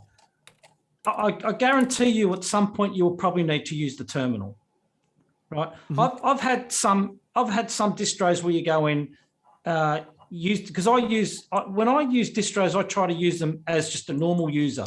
That's the way I do things. And then you try to update through a software center and something's not working and it's not updating. And then you go on the terminal and just do a sudo apt update and that works. And you're thinking, so what's broken there? Package kit. You know, so I mean, at some point, you always need to do something in the terminal. So I think that's eventually. I know in the beginning, I had a TV tuner card. And I guess I needed to put one specific file in one specific spot. I found that spot, but I could never get the file set because I had no idea about root access. You know, now that I know, it's like I don't care about putting a card in because I don't have much of a use for it. But in the beginning, I had no clue that I can open up, especially in Nemo, just open that folder or that file as a root. And I'm there, and I could have saved the file that way. Yeah. That's probably. Sorry, go ahead. Oh yeah, no, you're good. No, I forgot what I was going to say now. Oh. If I could mention what Jinder put, he said that Open Dolphin as root is a application add-on. Ah, I see. Yeah, I just looked it up. It took 10 seconds to add it. It's pretty good. And it changed it changed the color actually, because I had a dark theme running and it changed it to a white theme. So Jinder, where did you what distribution are you running? Oh, I was still in my virtual from Redcore, what was it called? Redcore. Okay, so you looked for it in the Discover. It's Discovery. And it was That's good to have. It took 2 seconds to install it and it worked. I'm hazarding a guess that it's in light mode because technically it's not pulling from your user's settings. Right. I don't know. It's taken from the root user. It's probably a theme issue with the different privileges. So because I know this, I make my root user have a red theme, like a red highlighting, hinting, whatever. So that, danger. Right, because I can do very moronic things, and so it's just a visual check to make sure I don't do something moronic. That's all. Stupid question. So can you perhaps just open up a terminal and do sudo dolphin, and will that also work? It didn't at some point. I don't know if they've changed that, but yes, they did explicitly deny it before. KDESU dolphin will open it up as. That's what it is. So what I would do is I'd hit Alt space, get the little K runner thing drop down, and then I would type in KDSU dolphin or whatever. But you can do KDSU anything you want, and that'll take you into it. Yeah, because there's like a difference between how that's processed versus how just straight up sudo is processed, right? Like it's specifically for like KDE applications, like escalating privileges rather than like completely splitting them off. And I wish I knew the answer to that. I just know that it works. So okay, there's yeah. that. there's a nuance in there somewhere that probably makes a big difference, but I'm sure somebody is furiously looking for the answer now, or probably not. Somebody knows. But the thing is too is like I definitely don't want to knock on the Linux permission system. I mean, I think I'm I don't know how much different it is from like Unix permissions, but they're very, very similar. I know that much because they're amazing. They do have their strengths. I think on a graphical interface level, we probably just have to be a little more delicate with how those are managed, and to be very attentive to like retaining certain values even when they're interacted with by other users. Like the one thing I've noticed that is very different between like Windows file permissions and Linux file permissions is that Linux file permissions are so pliable that they'll just change to anything. Like it almost anything can interact with the file, and that file is seen as theirs now. Like you modified this, it's yours. That probably shouldn't be the case. It's not always the case, but it probably should almost never be the case unless you explicitly change ownership to a file. So what I do know is that I don't know about like editing a file, but I know like if at with the way I use the OpenSUSE by default, I actually allow users to be able to go and have permissions to others' accounts by having them part of the user group. And then if you are part of the user group and I just have it set because it's just my family I manage, just my kids and everything else. So rather than, I don't need to make it any more complex, and it's not like I'm worried about my 10-year-old digging into my files and finding out, looking at my statements and finding out that, maybe Santa Claus and you share the same account. Anyway, it's things like that. I don't, hopefully he's not watching. God, I may have screwed that up. Anyway, the point is, I make that easy for me, so I don't have to worry about that. And it's very easy to just toggle off, but it's not necessarily, that wouldn't be user intuitive if you don't know about user group permissions and so forth. But the way I set that up, so if I make a file in his directory, so it has my username, then he can still access and change it as well because of what the default file permissions. So I don't have mine set to super paranoid. I have mine like kind of ratcheted down just a little bit. That makes sense. So I have a question for the panel, and this goes back to a little theory of mine. Who here in the panel updates Linux through one of the update managers? Update managers as in? Like Discover, GNOME software. Oh. So for me, it's a mix. If it's a tumbleweed system, I do it in the terminal because I like all the output. If it's a Leap system, I just use the Plasma update manager because I don't have to, it's not nearly as entertaining to watch. Okay. That's really what it boils down to. I always use either GNOME software or App Center, and I just click update and let it do its thing. Pops is real easy, but every time that I've used, pretty much every time that I've used something with KDE, Discover screws something up, and I always have to go to the terminal. It depends on. Yeah, I've never had a problem with Discover. I've never had a problem with Discover. I don't know what that is, but a lot of people do say they have issues with it. So they have fixed a lot of things with it. Like they've made a lot of improvements. I think a few times in the past during the BDLL distro tryout things, I think at the time one of the issues was that it couldn't update itself. And so if it was one of the updates, it would break all of the updates and not be able to proceed. But I think they fixed that.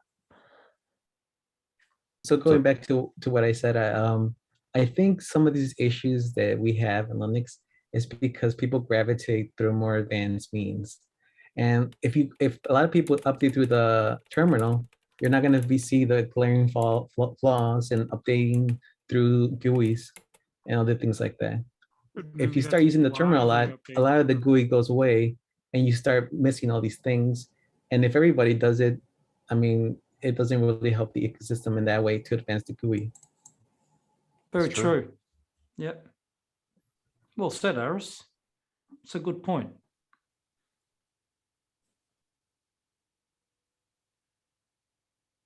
I was thinking there, just as you said that, like I tend to like use or avoid GUI apps because of those GUI bugs that exist sometimes in certain things, like Package Kit and Discover.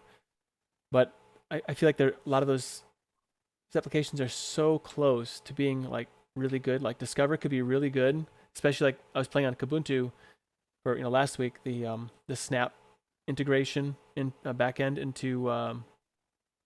into Discover is great. In fact, actually, Discover on Kubuntu is probably the best Discover experience I've ever had. Because it can manage Flatpak snaps and the repo, the standard repos. Which by the way, I made a request to actually add the Snap backend into Plasma. I think it's gonna make it work down. That would be awesome. For OpenSUSE. But anyway, so it's like there's death by 1,000 paper cuts, a lot of the GUI stuff, but you're going to get the same results in the terminal, which stop using the terminal. So I don't know. There's something about app centers, app software stores, place where you get software in the GUI, that stuff.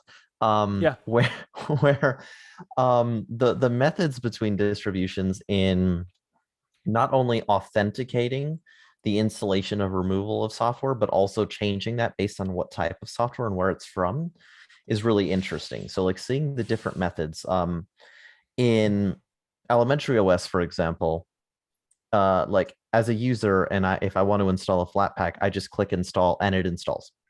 It doesn't prompt me for a password, and it only installs it for my user. The only exception is if I install a package that is going to interact with like the base system itself. Whereas on, let's say, Fedora with GNOME software, I can also install Flatpaks and even system software because my user is recognized as one with super user privileges, but it doesn't ask me for a password there either. But if I go on to, like, let's say Ubuntu, it always asks me for a password, even if I do have super user privileges. So like the very different ways each of them do this is both like interesting, but also I feel like it makes it hard to actually like test and collectively figure out like a reliable method of installing software through the GUI, because even though they can be using the same package managers, like let's say between different Ubuntu derivatives, or let's say they could be using the same software center itself, they all just decide to use different methods of authentication and tracking that process, and whether it's installed for one user or for the entire system. And I have always found that really fascinating. Like, it's cool. Like, I think, not surprisingly, I prefer Elementary's method most, right? Where like my apps don't interfere at all with any other user's apps. If I install something, it's just for my user. But I like that Fedora has taken that almost a step further in that I can also do that with system apps, and it doesn't ask me for a password. I think asking a user for a password is infuriating, at least when it's done as often as it seems to be done in Linux. That seems to be something that I think is just like an improvement we could make to how we authenticate things. Like, passwords are cool, but I don't think you should have to enter them like every 15 seconds. That's a huge problem. So in the YouTube comments, Dolphin says that not asking for a password in the sudo group is actually the Flatpak default. Yes, it is. Yeah. Though it's not always present based on like how it's set up by the distribution. So it'll just default to user installs.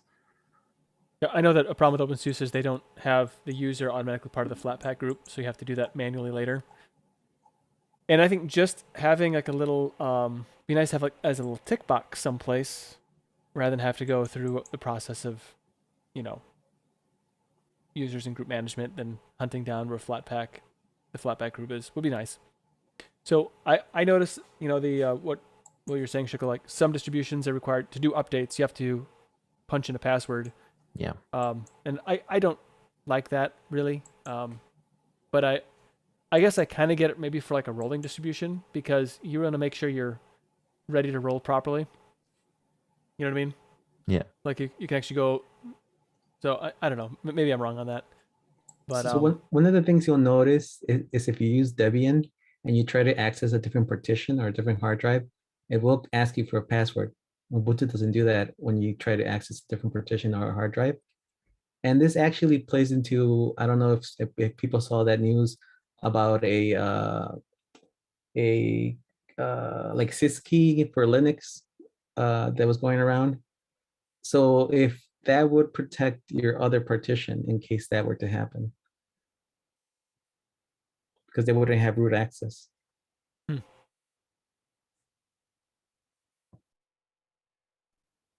Now, Shikl, what was your comment? Because I saw Run with the Dolphin. He says our Office Windows machines do not allow software installs without an admin password. So I don't recall, in elementary, does it require a admin password to install new software?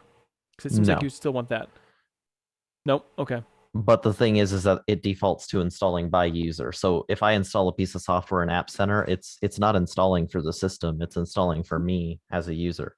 So it doesn't need my password because it's not changing anything for other users or the root file system. It's just installing to my directory. Like if I cracked into a terminal and I was like sudo apt install, then it would as normal, but App Center wouldn't do that for normal packages. So Flatpak are installed at the user level, not at the system level. Correct. Is that true for all Flatpak, or is that just how elementary has it? It'll depend on how the distribution sets it up, but on elementary OS, App Center will always do user installs over system installs unless you explicitly choose system install. Oh, okay. The more you know. Yeah. I had no idea. That's pretty cool. Hey, Mac, I actually haven't said anything since you hopped on. I don't know if you had any input on our blatherings about permissions.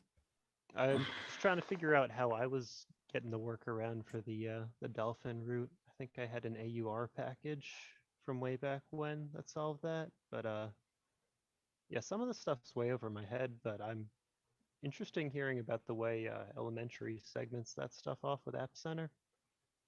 I didn't realize it was that easy to do that via the user, but that is a neat trick. It's pretty handy. And as far as I'm aware, the reason Fedora allows you to install like even system level apps without asking for a password is because they go through PackageKit to authenticate that you do have super user privileges.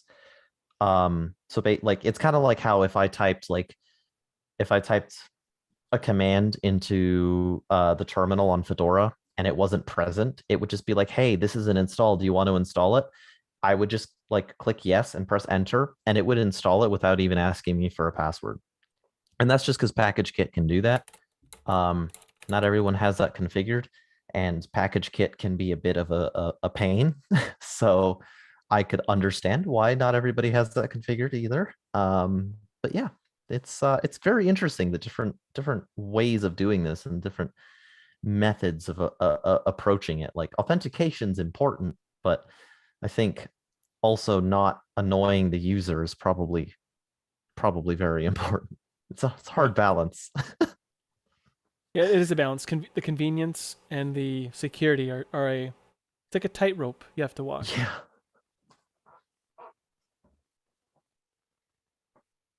Well, it is about that time. Now, we did start late, but probably enough time to go around. Actually, I want to bring up one article that I thought was interesting. I know we're like, now we're going over time, but hey, whatever. So I was reading up in Tom's Hardware about news about AMD looking at a 600 watt TDP CPU, EPYC CPU. I don't know if any of you saw this, but my thought is AMD going back to its roots of heating your home with your AMD CPUs. Always a fun time. Yeah, I mean, I don't know. The 5th generation EPYC processor. It seems like that's a different going a different direction than everybody else. What are your thoughts on that? EPYCs are server processors, aren't they? Yes. Yeah. I don't think most people would be running one of those at home. Most people probably not. Someone might. You could though. It's cold enough there. not in Mhm. here. It is. Yeah, it'd be great for much of the year, about 6 months of the year. I think Linus might. He might. Yeah. He might. So then my question is, and the reason I bring this up is, okay, we have like this increase in ARM-based servers because they're more power efficient, right? And it's about like getting the power levels down, and everything I've been reading is all about like reducing power levels. And then I see this article, and I'm like, I guess somebody's got to build a muscle car, right? I mean, Yeah. right? It's or muscle computer, I guess. I don't know. It's an interesting sort of time we're in right now because and I sort of saw this like when Nvidia released their most like the 3000 series. I was kind of thinking, oh well, you know what, maybe they're going to be able to achieve similar performance to last gen, but like let's just cut the power, right? But instead they were like, actually we've doubled the power use and it's fat. I'm like, what? Like, sorry, how much power do these cards draw? And it's like super ridiculous numbers. Like go grab a 1200 watt PSU just for safety. No, it's really crazy. And in certain applications, x86 64 is particularly beneficial to have, like for certain types of compute.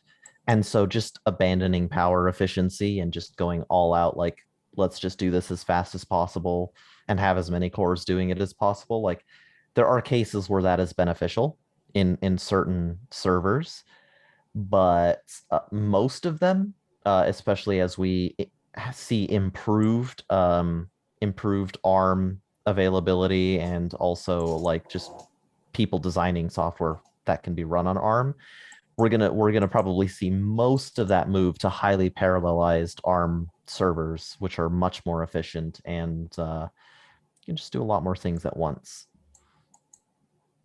I wonder what kind of loads they're trying to do. Like, I'm thinking like render farm or something like that, like for high-end computer graphic type workloads.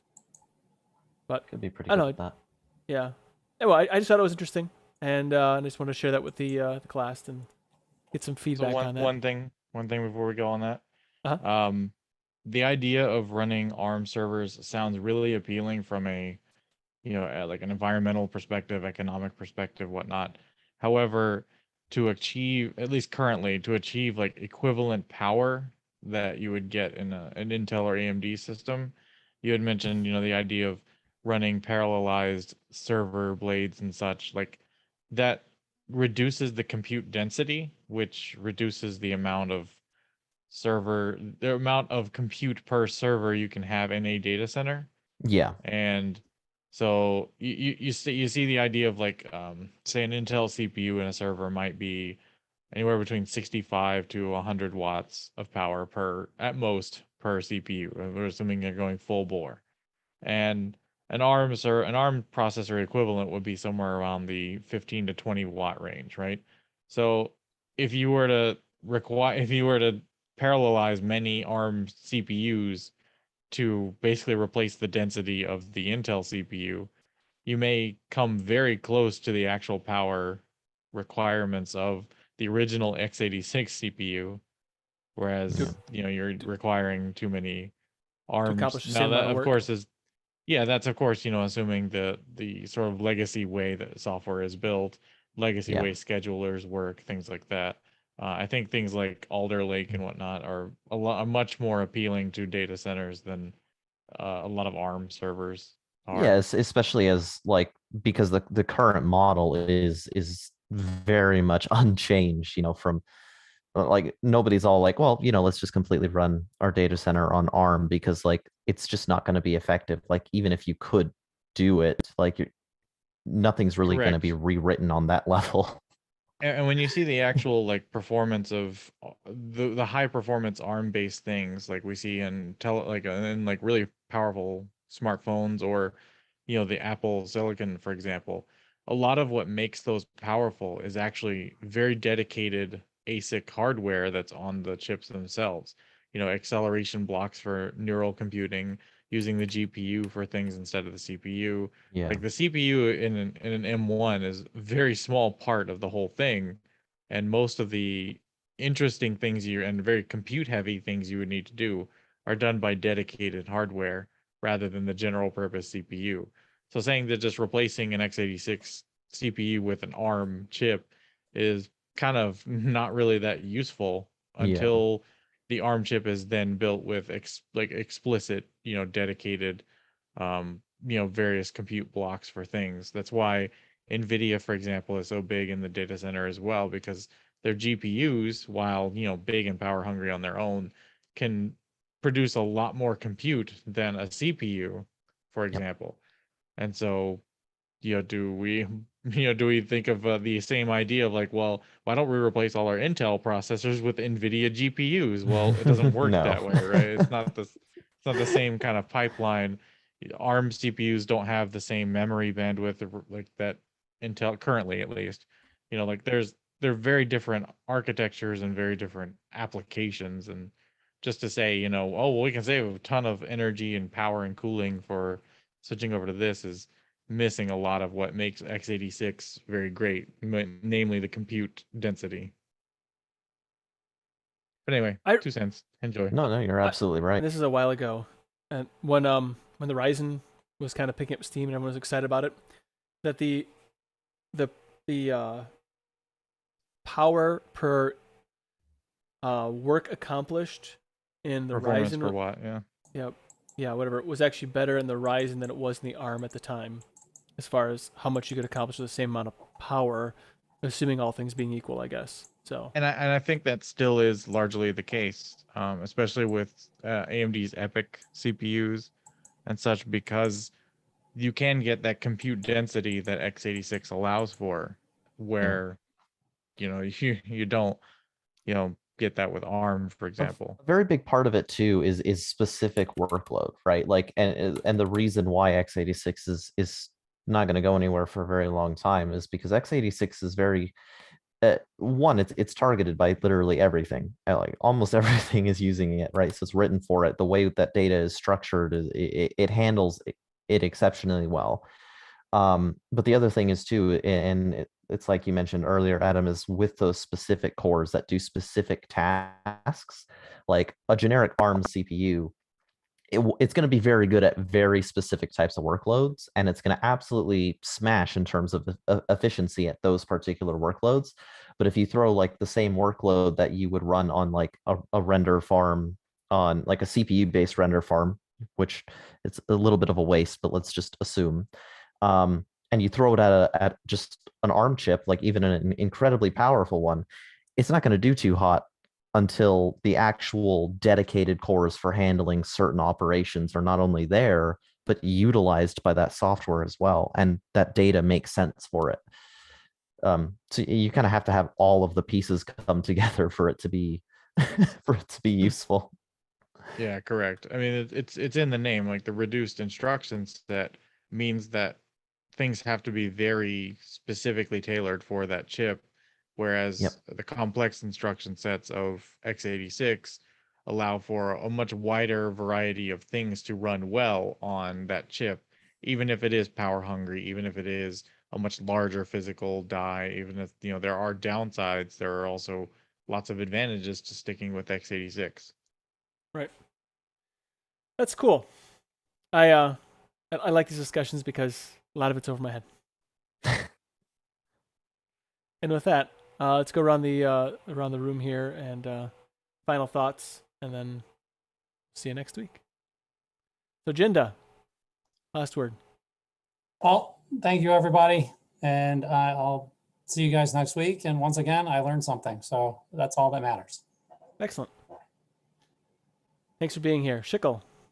Well, it's great being here as always. I look forward to it whenever I can make it, and I think I'm excited to see where everything goes. I mean, like I'm excited to play with the NixOS a bit, so I'm looking forward to that. But yeah, it's always a pleasure being here, talking with you guys, and just kind of getting everybody's thoughts on things. So I like all the perspectives, and I think this is a good place to get them.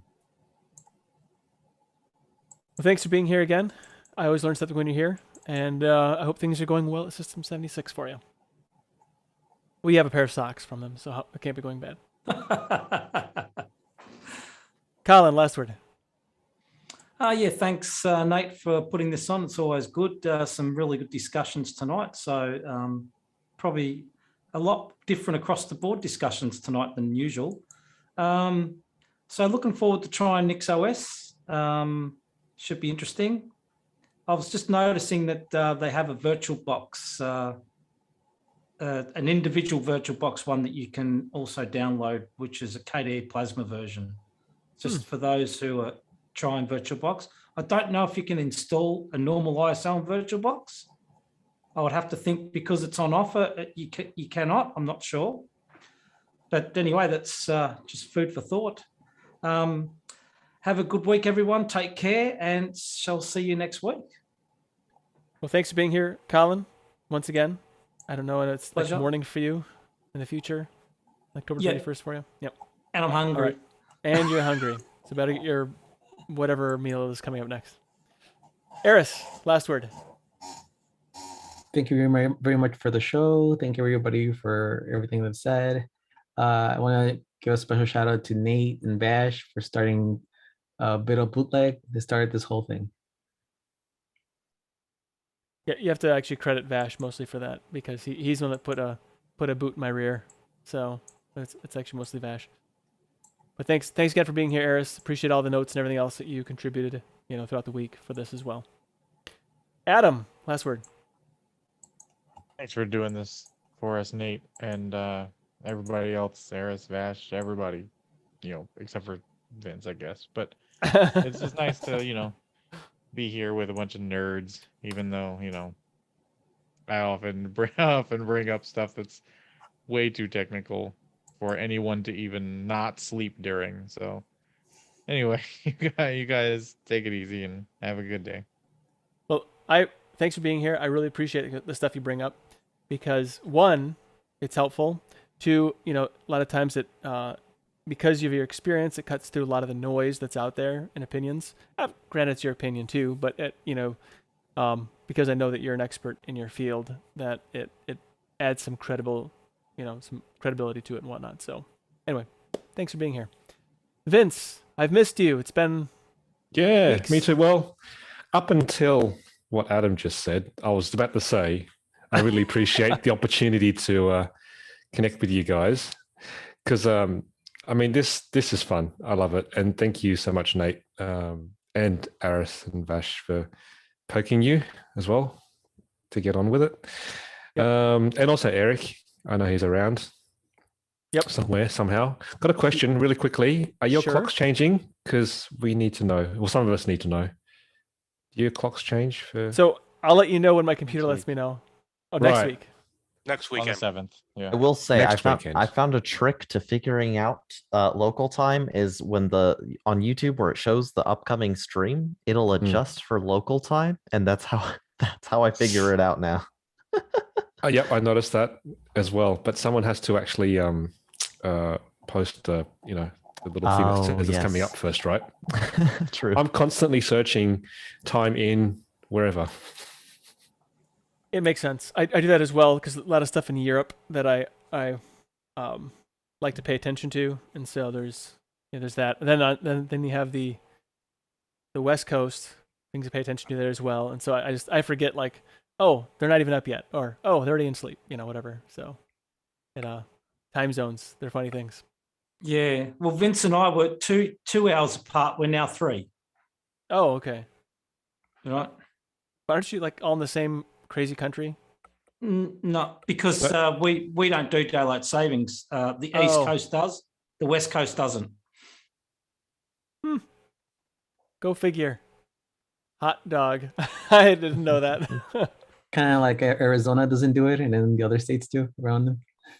Yeah, and so they literally have a different time zone half the year compared to the rest of the states around them. It's I honestly sometimes I think maybe it's just get rid of the time zone thing, like the changing time, because it's really confusing. Although it's now taking up a good 5 minutes of the conversation on here, so it's something to talk about. So anyway, well, thanks again for being here, Vince. I do appreciate it. Vash, last word. My code is ready to randomly select a distro for next week. You just have to give me the list. Oh, I think we're just gonna go with the Nix for now. But Oh, next I week. mean next week. Yeah. Oh, next week. All right. So I'll start like I'll spit you out some distribution suggestions that we had, and we can go from there.